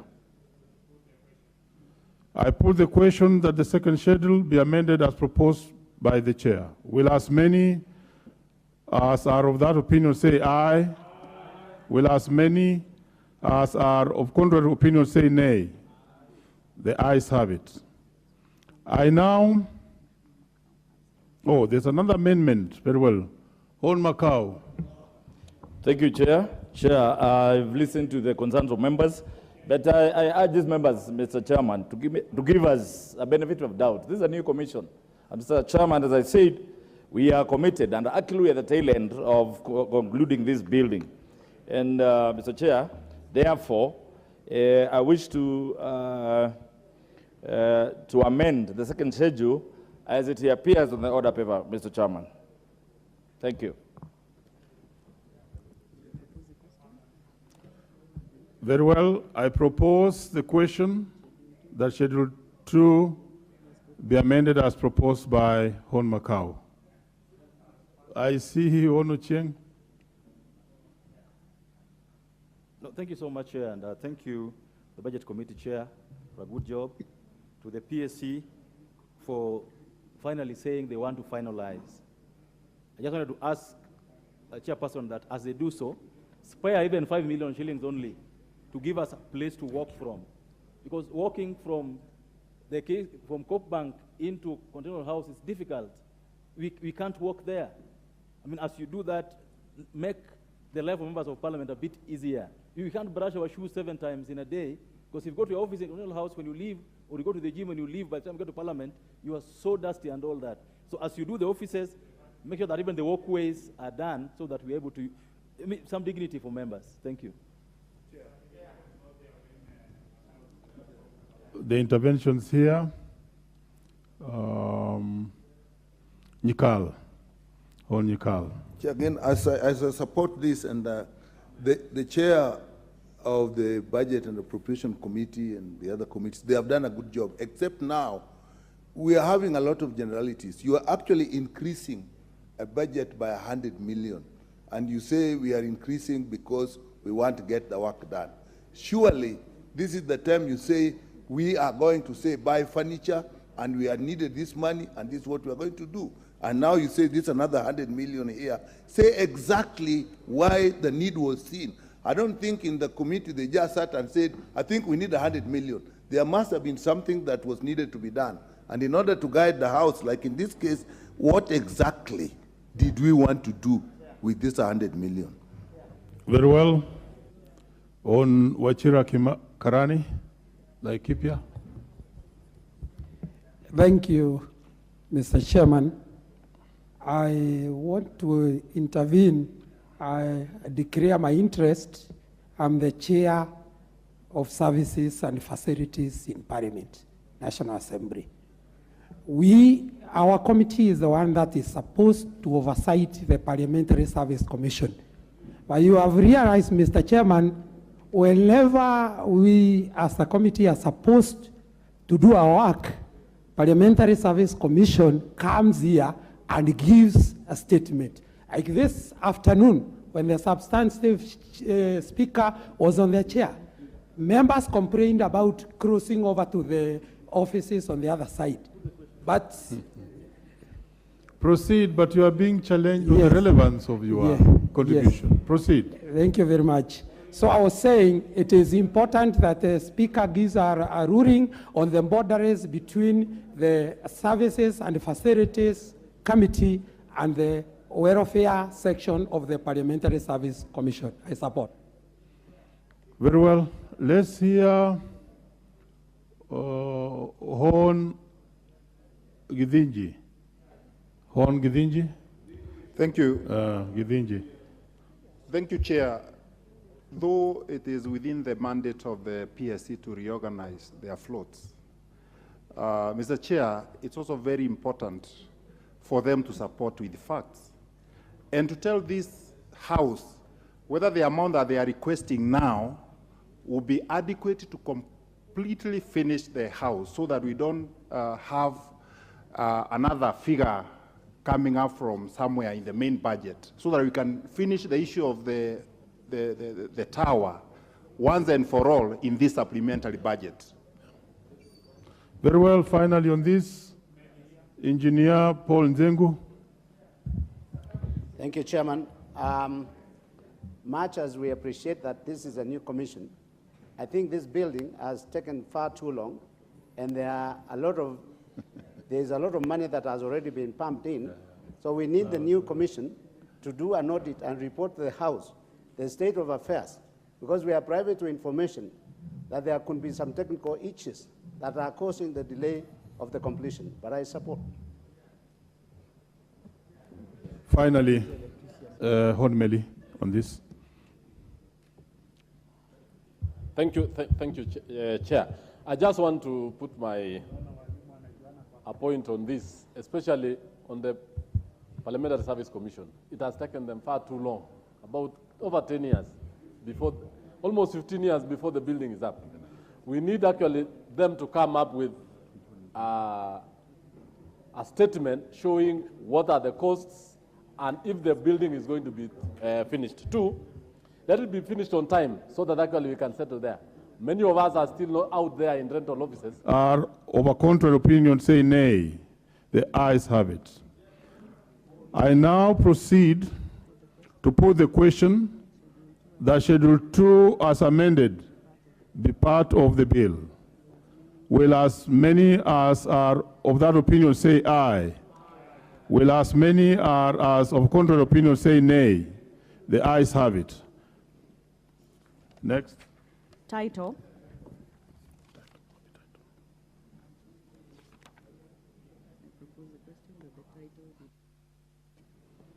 Very well. I propose the question that the title be part of the title of the bill.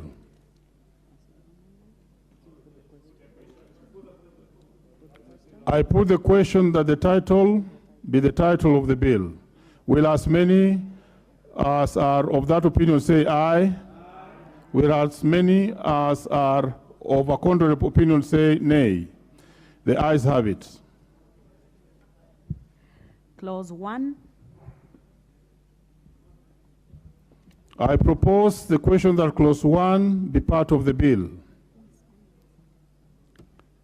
I now put the question that Clause 1 be part of the bill. Will as many as are of that opinion say aye? Will as many as are of a contrary opinion say nay? The ayes have it. Very well, members, and thank you very much. We are through. I now call the mover to report. Thank you very much, Honorable Chair. Honorable Chairperson, I beg to move that the committee do report to the House its consideration of the Supplementary Appropriations Bill, National Assembly Bill number 4 of 2023, and its approval thereof with amendments.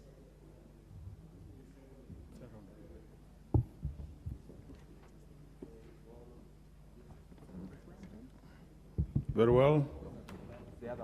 I put the question, which is that the committee do report to the House its consideration of the Supplementary Appropriation Bill, National Assembly Bill number 4 of 2023, and its approval thereof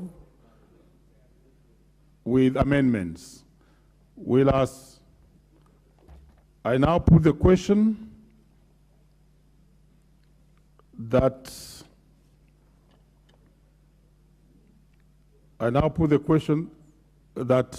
as many as of that opinion say aye. Will as many as of the contrary opinion say nay? The ayes have it. Thank you.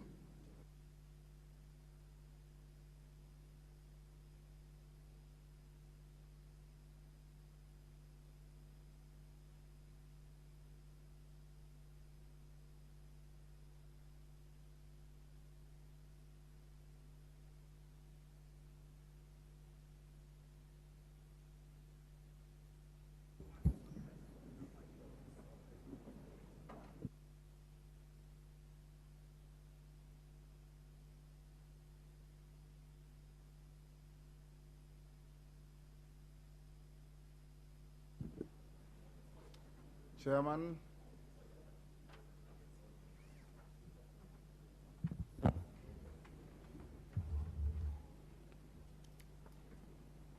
Honorable Speaker, I beg to report that the Committee of the whole House has considered the Supplementary Appropriation Bill, National Assembly Bill number 4 of 2023, and approved the same with amendments. Thank you. The mover. Thank you very much, Honorable Speaker. Honorable Speaker, I beg to move that the House do agree with the committee in the said report. I also request Honorable Dr. Pukose to second the motion for agreement with the report of the committee of the whole House. Honorable Pukose. Thank you, Honorable Speaker. Honorable Speaker, I second. Honorable members, I propose the question, which is that the House do agree with the committee in the said report. I now put the question, which is that the House do agree with the committee in the said report. Will as many as of that opinion say aye? Aye. Will those of the contrary opinion say nay? The ayes have it. Mover. Thank you very much, Honorable Speaker. Honorable Speaker, sir, I beg to move that the Supplementary Appropriation Bill, National Assembly Bill number 4 of 2023, be now read at that time. I also request Honorable Murugara to second. Honorable Speaker, I do second. Honorable members, I propose the question, which is that the Supplementary Appropriation Bill, National Assembly Bill number 4 of 2023, be now read a third time. I now put the question, which is that the Supplementary Appropriation Bill, National Assembly Bill number 4 of 2023, be now read a third time. Will as many as of that opinion say aye? Aye. Will those of the contrary opinion say nay? The ayes have it. A bill for an act of parliament to authorize the issue of certain sums of money out of the consolidated fund and their application towards the service of the year ending on the 30th June 2023, and to appropriate those sums for certain public services and purposes. Thank you. Next.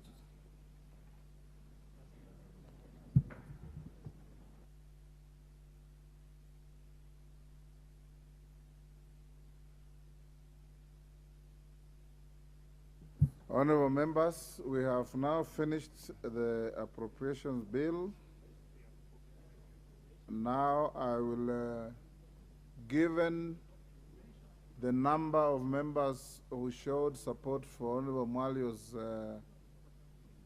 motion of adjournment, I will stay the next order, which is a continuing debate on the proposal to amend the Constitution, and move the House to start the debate on the motion of adjournment. I also want to encourage members that the subject matter that the Honorable Mwalio is bringing to the floor is highly emotive, definitely divisive, And I want to encourage all of you who want to contribute and who will contribute to moderate your language and speak on the matter with sobriety, maintaining the dignity of this house. And that being the case, then we will be guiding the country accordingly. No unnecessary passions, no unnecessary emotions, and let's avoid any unnecessary altercations between members. Honorable Mwalio.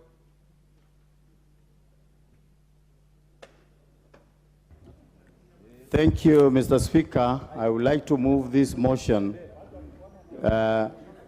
by giving a background of the events.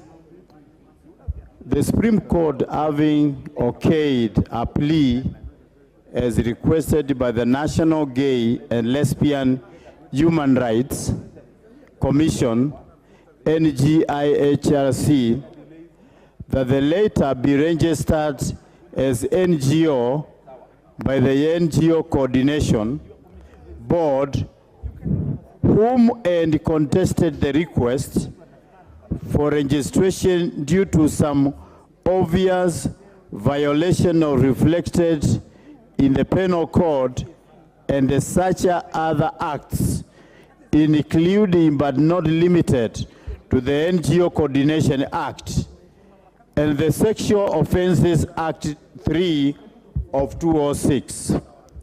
Since the decision was pronounced, there has been a public outcry regarding the moral course we are taking as a country. Our principles, norms, values, and the practices have never been anchored on undefined and uncharacterized sexual orientation for as long as our existence can be traced and documented. It is prudent to note and appreciate that all acts of unnatural sex acts and associations have been criminalized in the Penal Code Chapter 63 Laws of Kenya, as further read with the Sexual Offences Act number 3 of 426. The ruling by the Apex Court presents an unforeseen avenue to open a floodgate of unprecedented acts and activities where groups and associations are likely to register their associations, citing existence of the very right exercised by the National Gay and the Lesbian Human Rights Commission. The same shall be cited as a legal procedure to argue reasonable grounds for such a registration.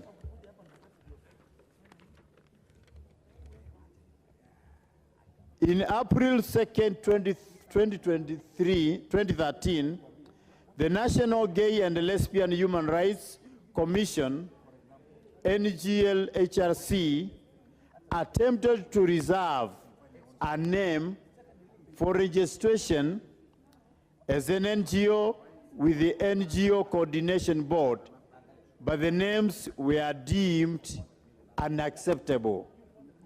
In April 2013, after 3 attempts to change the name, National Gay and Lesbian Human Rights Commission sought services of an advocate and filed a petition at the High Court of Kenya, petition number 44 of 2013. In April 24, 2015, the High Court of Kenya delivered the first judgment from a 3-judge bench confirming freedom of association for people of diverse identities and expanding Article 27 of the Constitution to include non-discrimination of people. In April 2015, the NGO Coordination Board appealed the court decision at the Court of Appeal after they felt dissatisfied by the High Court findings. In March 29, 2019, the Court of Appeal dismissed Civil Appeal number 145 of 2019 and thus confirmed the right of association for LGBTQ people. Therefore, thereafter, the NGO Coordinator Board appealed the Court of Appeal decision to the Apex Court, the Supreme Court. February 24, 2023, just the other day, the Supreme Court of Kenya affirmed the decision of the High Court and the Court of Appeal to allow the registration of National Gay and Lesbian Human Rights Commission as an NGO with the words gay and lesbian in its title. In conclusion, if this matter is unmitigated, we risk to inject bad morals in the society to the unfounded natural basis. This poses even greater danger to the schools-going children who are at high risk to adopt lifestyles which are erratic and contrary to their upbringing. In conclusion, the Bible says in the book of Genesis, chapter 1, verse 27 to 28, when God joined a man and a woman, he told them, multiply and fill the earth. Now, the question is, a man and a man, are they going to multiply and fill the earth? A woman and a woman, are they able to give birth and multiply as the Bible has said? Therefore, I want to move this so that we can be able to debate and advise this country and the people that elected us that we are not together with this judgment. Thank you, Mr. Speaker. Thank you, Honorable Mwalio. So that we can get the perspective of the other religion, may we have Honorable Mishi Mboko, the MP for Likoni and Commissioner. Asante sana, Mheshimiwa Chair wa Speakers Panel. Mimi nataka kuunga mkono Mheshimiwa kwa sababu ya kuleta hoja hii. Na hoja hii naona imezua tumbo joto sana katika nchi yetu kwa sababu imeweza kugusa mambo ya maadili yetu sisi kama Waafrika na sisi kama Wakenya, sisi kama Wakristo, sisi kama Waislamu na hata zile dini za kijamii. Kwa hakika sisi tunaheshimu mahakama. Lakini kwa sababu tunaheshimu mahakama, hatuwezi pia kukubali hukumu ambazo zimetolewa ambazo zitaathiri jamii zetu. Tunajua hivi sasa kabla ya LGBT ama hawa wanaojiita LGBT kuweza kupata vibali vya kuweza kutengeza makundi yao na kuweza kutambulika katika taifa letu, kumekuwa na tetesi na athari nyingi sana za mambo haya ambayo yako kinyume na dini yetu na yako kinyume pia na tamaduni zetu. Kwa Wakristo najua katika Biblia tunajua habari za Sodoma na Gomora. Na katika Kiislamu pia katika Quran tumeona mambo ya Sodoma na Gomora. Sasa je, leo watu hawa tukiwapa kipao mbele cha kuwapatia nafasi ama kuwapatia jukwaa ambalo wanaweza kuendeleza mambo yao ambayo ni mambo maovu, mambo machafu, mambo ya dhambi. Je, taifa hili la Kenya tutakuwa tunasonga wapi? Taifa hili tumezungumzia ya kwamba lazima tuangalie takrimu za idadi ya Wakenya zinavyoendelea, kwa sababu pia tumekumbwa na majanga mengi sana ya maradhi ya COVID, maradhi ya saratani na mambo mengi. Hivyo basi lazima tuangalie takrimu ya idadi yetu kupitia mazazi, ama vile tunavyoweza kuongeza idadi ya Wakenya katika nchi yetu. Leo hii tunaambiwa ya kwamba watu hao watakuwa na uwezo wa kuwa na kundi lao, waweze kuendeleza hoja zao. Pengine swali tutauliza, wakiwa na makundi kama haya, hoja zao zitakuwa ni zipi? Swali litakuwa hoja zao ni kwamba sisi tumetengwa. Mumetengwa vipi? Wewe ukiwa Mkenya, ukiwa mke, ukiwa mume, haki zako zote za kimsingi ziko katika katiba na haki zako zimeangaliwa. Iwapo utasema ya kwamba tunataka makundi tutetee haki zetu, haki gani? Na kwangu mimi zitakuwa si haki, bali ni upotevu na ni madhambi makubwa sana ambayo tunataka kuyaidhinisha katika nchi hii. Tunajua makundi haya yamekuwa yakifanya kazi kisiri, yakiweza kufanya ile tunasema Kiingereza awareness, na wakifanya recruitment ama ile kuandikisha watu katika makundi yao ili kuwaingiza katika tabia potofu kama hizi. Leo tukiwapatia ruhusa muafaka ya kisheria ya kwamba tumewapatia nafasi muwe na makundi haya ama majukwaa haya na muweze kuzungumza mambo yenu ambayo mnayahitaji, je, taifa hili la Kenya tutaweza kuwa katika hali gani? Mimi nataka kumwona kiongozi wa taifa hili akiweza kuzungumzia swala hili na akiweza kulikemea swala hili, kama anavyosema yeye ni Mkristo ambaye ameshika dini sana. Na iwapo ni Mkristo kweli ameshika dini sana, tunataka kusikia sauti yake na tunataka kusikia sauti ya taifa zima la Kenya likikemea jambo hili. Tunajua tunazungumzia ya kwamba ulimwengu umebadilika na kwamba kuna mambo mengi sana lazima yawe yanabadilika, lakini hatutakubali kubadilika kiwango cha kwamba tutakwenda kinyume na dini yetu na tutakwenda kinyume na maadili yetu sisi kama taifa. Ukiangalia katiba yetu kuna sura ambayo imezungumzia maadili ya kitaifa. Je, katika maadili ya kitaifa mumeweza kuona mambo ya wasagaji na mambo ya mashoga? Pole, kwa sababu lugha hino pengine itakuwa ni lugha potofu, lakini ndivyo inavyoitwa Kiswahili.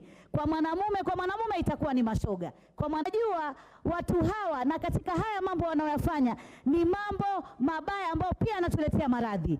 Sasa haswa kwa wasagaji, mambo wanayotumia na vifaa wanavyotumia ni kuleta saratani za kizazi katika kina mama, na jambo hili hatutaweza haswa kulikubali. Na haswa iwapo watu wetu wataiga tabia hizi na ziwaingie katika nafsi zao, basi itakuwa mtoto wa kike hatapata mume wa kumuoa na mtoto wa kiume pia hatapata mke wa kumuoa, kwa sababu athari huanza polepole. Unapoona moshi ujue moto uko njiani waja, na wakati umefika moto. Je, tutaweza kuzima madhambi hayo? Watoto wa kiume tunawaenzi, watoto wa kike tunawaenzi. Ndiposa Mwenyezi Mungu alipomuumba Adam na akamtoa Hawa kutokana kwa Adam, ili tuweze kuzaa na tuweze kuweka ulimwengu wetu katika hali ya usawa. Jamani, tunataka kusikia sauti ya rais ikikemea jambo hili. Tunataka kusikia sauti za mawaziri na vitengo vyote vya serikali na wabunge wenzangu, tukemee jambo hili. Jambo hili likiwa, basi sisi tumeangamia na umma wetu umeangamia. Hatutaweza kuwa na watoto wa kike wala mtoto wa kiume, manake kama mtoto wa kiume atavaa kama mtoto wa kike, kama mtoto wa kiume atataka kujiiga mpaka tabia za kike ndo azifanye, je, sisi tutakuwa watoto wa kike na wa kiume? Hilo ni swala nyeti na tafakari ya babu. Tujiangalie, tujinasue, tujiulize kama taifa, hata kama tunataka kusaidika, lakini hatutaweza. Asante sana Mheshimiwa Mboko kwa maono hayo. Mheshimiwa Rindikiri Mugambi, mjumbe wa Buri. Thank you, Mr. Speaker. I study here as a Christian and one opposed to this movement LGBTQ. I am very uncomfortable because our social fabric has been now attacked by an institution that we thought will put into consideration the survival of our generations. Mr. Speaker, what we have seen from the Supreme Court, tomorrow we will most likely get some human and animal movement, because there are some human beings with appetite for animals. They will also go to court. And if there's being a case in court, it has sent some benchmarks. We should expect anything from our Supreme Court. Mr. Speaker, I join the other members because this is a very serious matter. They have no regard on survival of humanity in Kenya. This behavior is a foreign behavior. It's a behavior that is common in most affluent communities. It is not common in rural areas. It's not common in areas that we all know preach religion, whether Muslim or Christianity or Hindu. More than 90% of Kenyans worship God. This section of perpetrators of this funny behavior, they don't even constitute 0.00001% of our population. I thought from where we come from, the Chief Justice is a mother.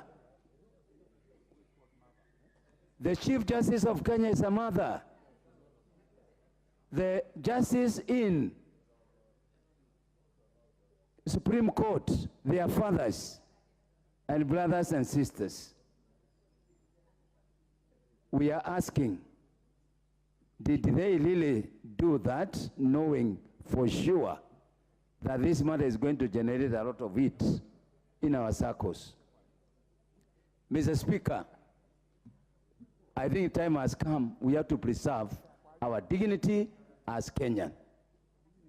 And we cannot allow, by whatever means, an institution in the name of Supreme Court that the judges are telling us you can proceed and do whatever sexual orientation that you have because there is human rights. I think there must be a limitation on human rights and association. I'm not a lawyer, Mr. Chairman, Mr. Speaker, you are a lawyer. But I'm sure in your understanding, that judgment did not take into consideration the implied expectations of majority of Kenyans. We ask that the Supreme Court reviews its judgment. We ask the Supreme Court to listen to the majority of Kenyans. We ask the Supreme Court to look at what the Constitution provides in terms of the human rights. This matter has been learned there for many years. It's only this Supreme Court, which are history of making funny judgment, they are brought to us. The Chief Justice of the Republic of Kenya, Martha Koome, please go back again and look at that. You have condemned our society. You have condemned our lives for our children. You are telling us any Kenyan can do anything. It's a shame. It's a shame. It's a shame. I am ashamed. I am ashamed by the decision of the Supreme Court. And we must condemn this. And we must, if there's anything that should bring us together, is this. I'm also waiting for Baba to make a comment on this.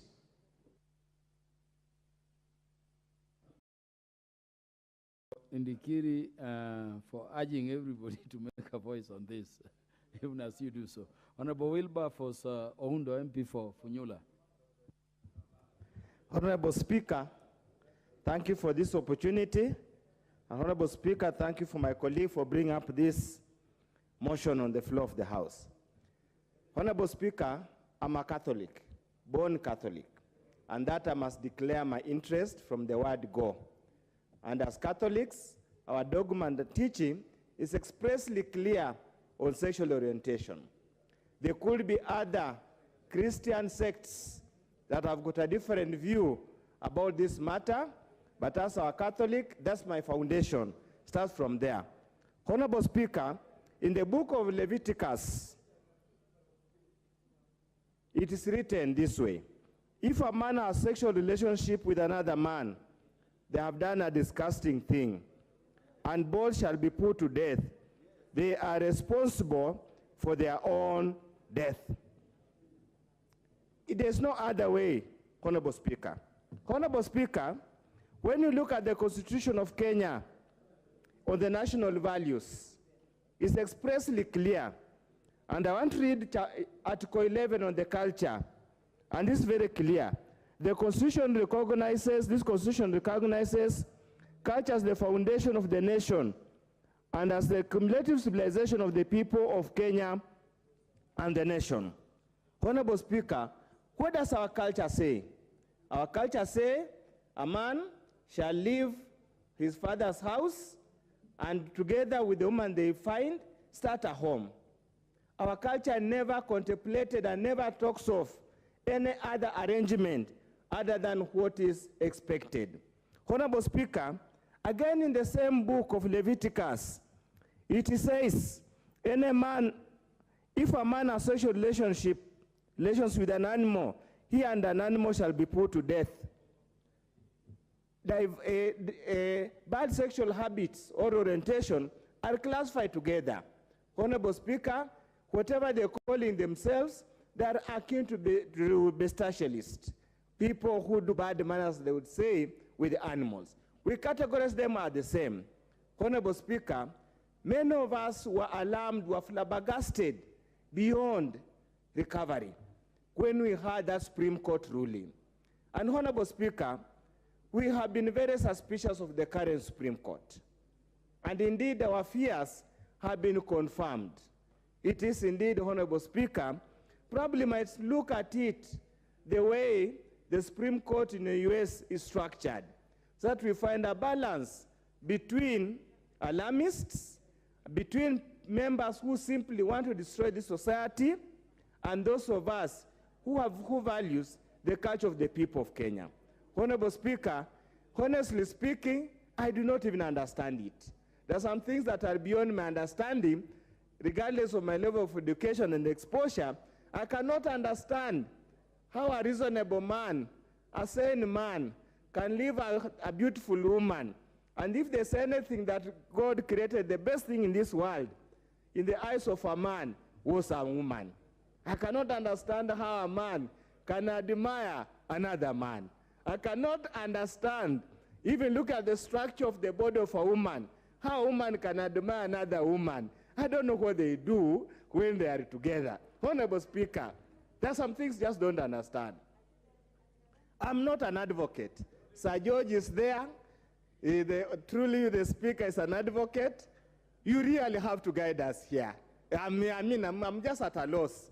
I do not even know how to even talk to my grandchildren when they tell me that the Supreme Court has made some ruling. Honorable Speaker, we need divine intervention here. Unfortunately, some Christian denominations support this kind of deviant behaviors, and probably the Supreme Court and our young people are going to take cue.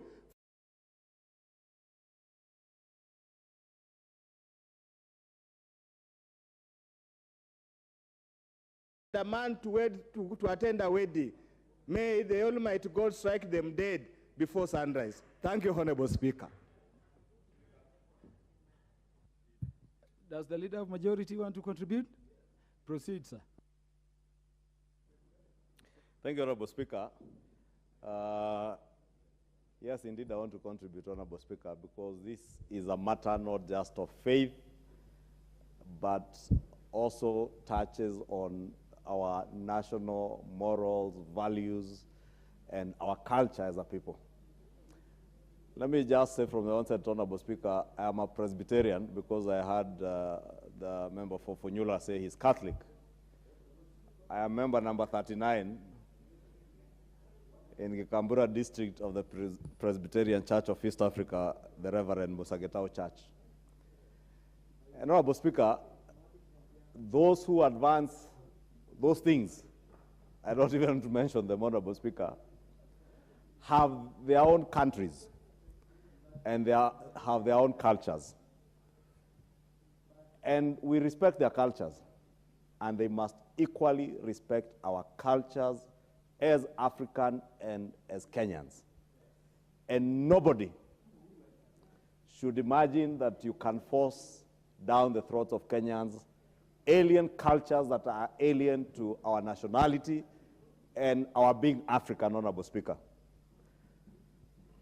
The issues, Honorable Speaker, that the Supreme Court was addressing itself to, and I really want to avoid going for the Supreme Court in any manner because they have a duty and an obligation under the law to interpret the Constitution in the best way they think it should be interpreted. And I think even in the Supreme Court, opinion was varied.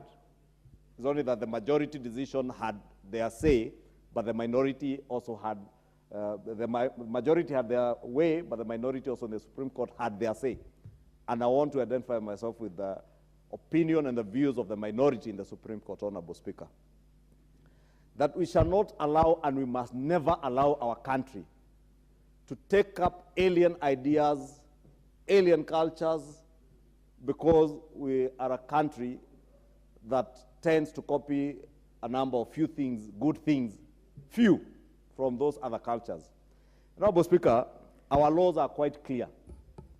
Our penal code still has outlawed issues to do with homosexuality. Therefore, Honorable Speaker, it was absurd that a good number in the Supreme Court did find it fit to allow a habit or something that is already outlawed under our laws, that you could now allow people to associate. What happens tomorrow, Honorable Speaker, if all the pickpockets in our streets decide now that they have rights as pickpockets and they want to form the Association of Nairobi Street Pocket Thieves, or even robbers, bank robbers? Tomorrow, robbers may decide that we have certain rights under the Constitution, the right to association. But, Honorable Speaker, the Constitution also says that your rights are limited. Majority Leader, would that be the Bank Robbers Association of Kenya region? It could be the Bank Robbers Association of Kenya, or rapists. Tomorrow, you may find rapists saying that we are the Association of Rapists of Kenya, and we have the right to do whatever we want to do with whoever we want to do it, Honorable Speaker. And they could argue that out in a court of law and say they are guaranteed of their right to association and freedom of association, Honorable Speaker. But we must also know that our Constitution also limits everybody's rights, and especially where your rights also, in a way, overstepped to interfere with my rights. And we have also to enjoy our religious rights, our rights to worship, our rights to our own cultures. We must protect our rights. And I want to say, Honorable Speaker, as leader of majority in this House, for the time the Almighty God grants me the opportunity to serve this country as leader of majority, I will not allow, and I said elsewhere, I will mobilize this House and any other House in this Republic to ensure that we protect the laws that have outlawed homosexuality, lesbianism, and all those other things that are abominable under our culture and our religions, Honorable Speaker. And we must protect our cultures, Honorable Speaker, and our being as a people. If there's anything I agree with our good friend, President Yoweri Museveni. Give him 1 minute, he's the majority leader. I was saying, Honorable Speaker, if there's anything I support President Yoweri Kaguta Museveni on, is on the issue of LGBT. Honorable Speaker, I will not go to the extreme in how you deal with them, but we must be forthright as a nation to protect our own cultures, our religion, and our beliefs, and we must not allow those countries from the West who believe in those things. Let them believe in whatever they want to believe in, but they must not force us to believe in the things they believe in. They must also respect our culture, our religion, and the things we believe in, but not shove things down our throats, the things we don't believe in. And we want to raise up our children in an upright country, in an upright society, Honorable Speaker, where our children will enjoy to grow the way we grew up, with morals, with good ethics, Honorable Speaker, and in a country that we can all be proud to raise our kids in, Honorable Speaker. With that, I support the Honorable Mwalio and this motion. Thank you. Thank you, Majority Leader. Honorable Farah Malim. Mr. Speaker, I don't know where the world is going to. Mr. Speaker, this is abominable. It's a decadent, it's an obnoxious behavior. I wish I had Babu Owino here to give me all those adjectives that he normally uses for these things. Mr. Speaker, those people are dead as human beings who support such things. In my faith, as a Muslim, the death penalty is what they deserve, people who engage in such things. And I'm proud of that. And I don't care what somebody else feels. The West has never been a moral authority. These are the people who came and enslaved us. And they came and colonized us. And they came and treated us like animals. And now they want to tell us to behave like animals. The next thing that's going to come up... Honorable Farah Malim, which animals engage in homosexuality? No, you're right, you're right. I'm sorry. I withdraw that bit. I withdraw that bit in the interest and the respect for the animal kingdom. The animal kingdom never engages in that. But the next thing they're going to tell us is that somebody has a right, a man has a right to marry a woman. They want to tell us that a woman has a right, to marry another man, or a woman has a right to marry a woman. What do two women who are married do? What is there? God has created a man and a woman. It's there in all the Abrahamic scriptures. It's in Islam. It's in Christianity. It's in Judaism. If we allow them to take over our lives, we have allowed them for far too long for them to exploit us and to dehumanize us as human beings. On this, we will say no. If they're going to come up with the travel, restrictions, keep your country, keep your cultures, keep your nonsense to yourselves. And I'm talking to the West in this case here. Mr. Speaker,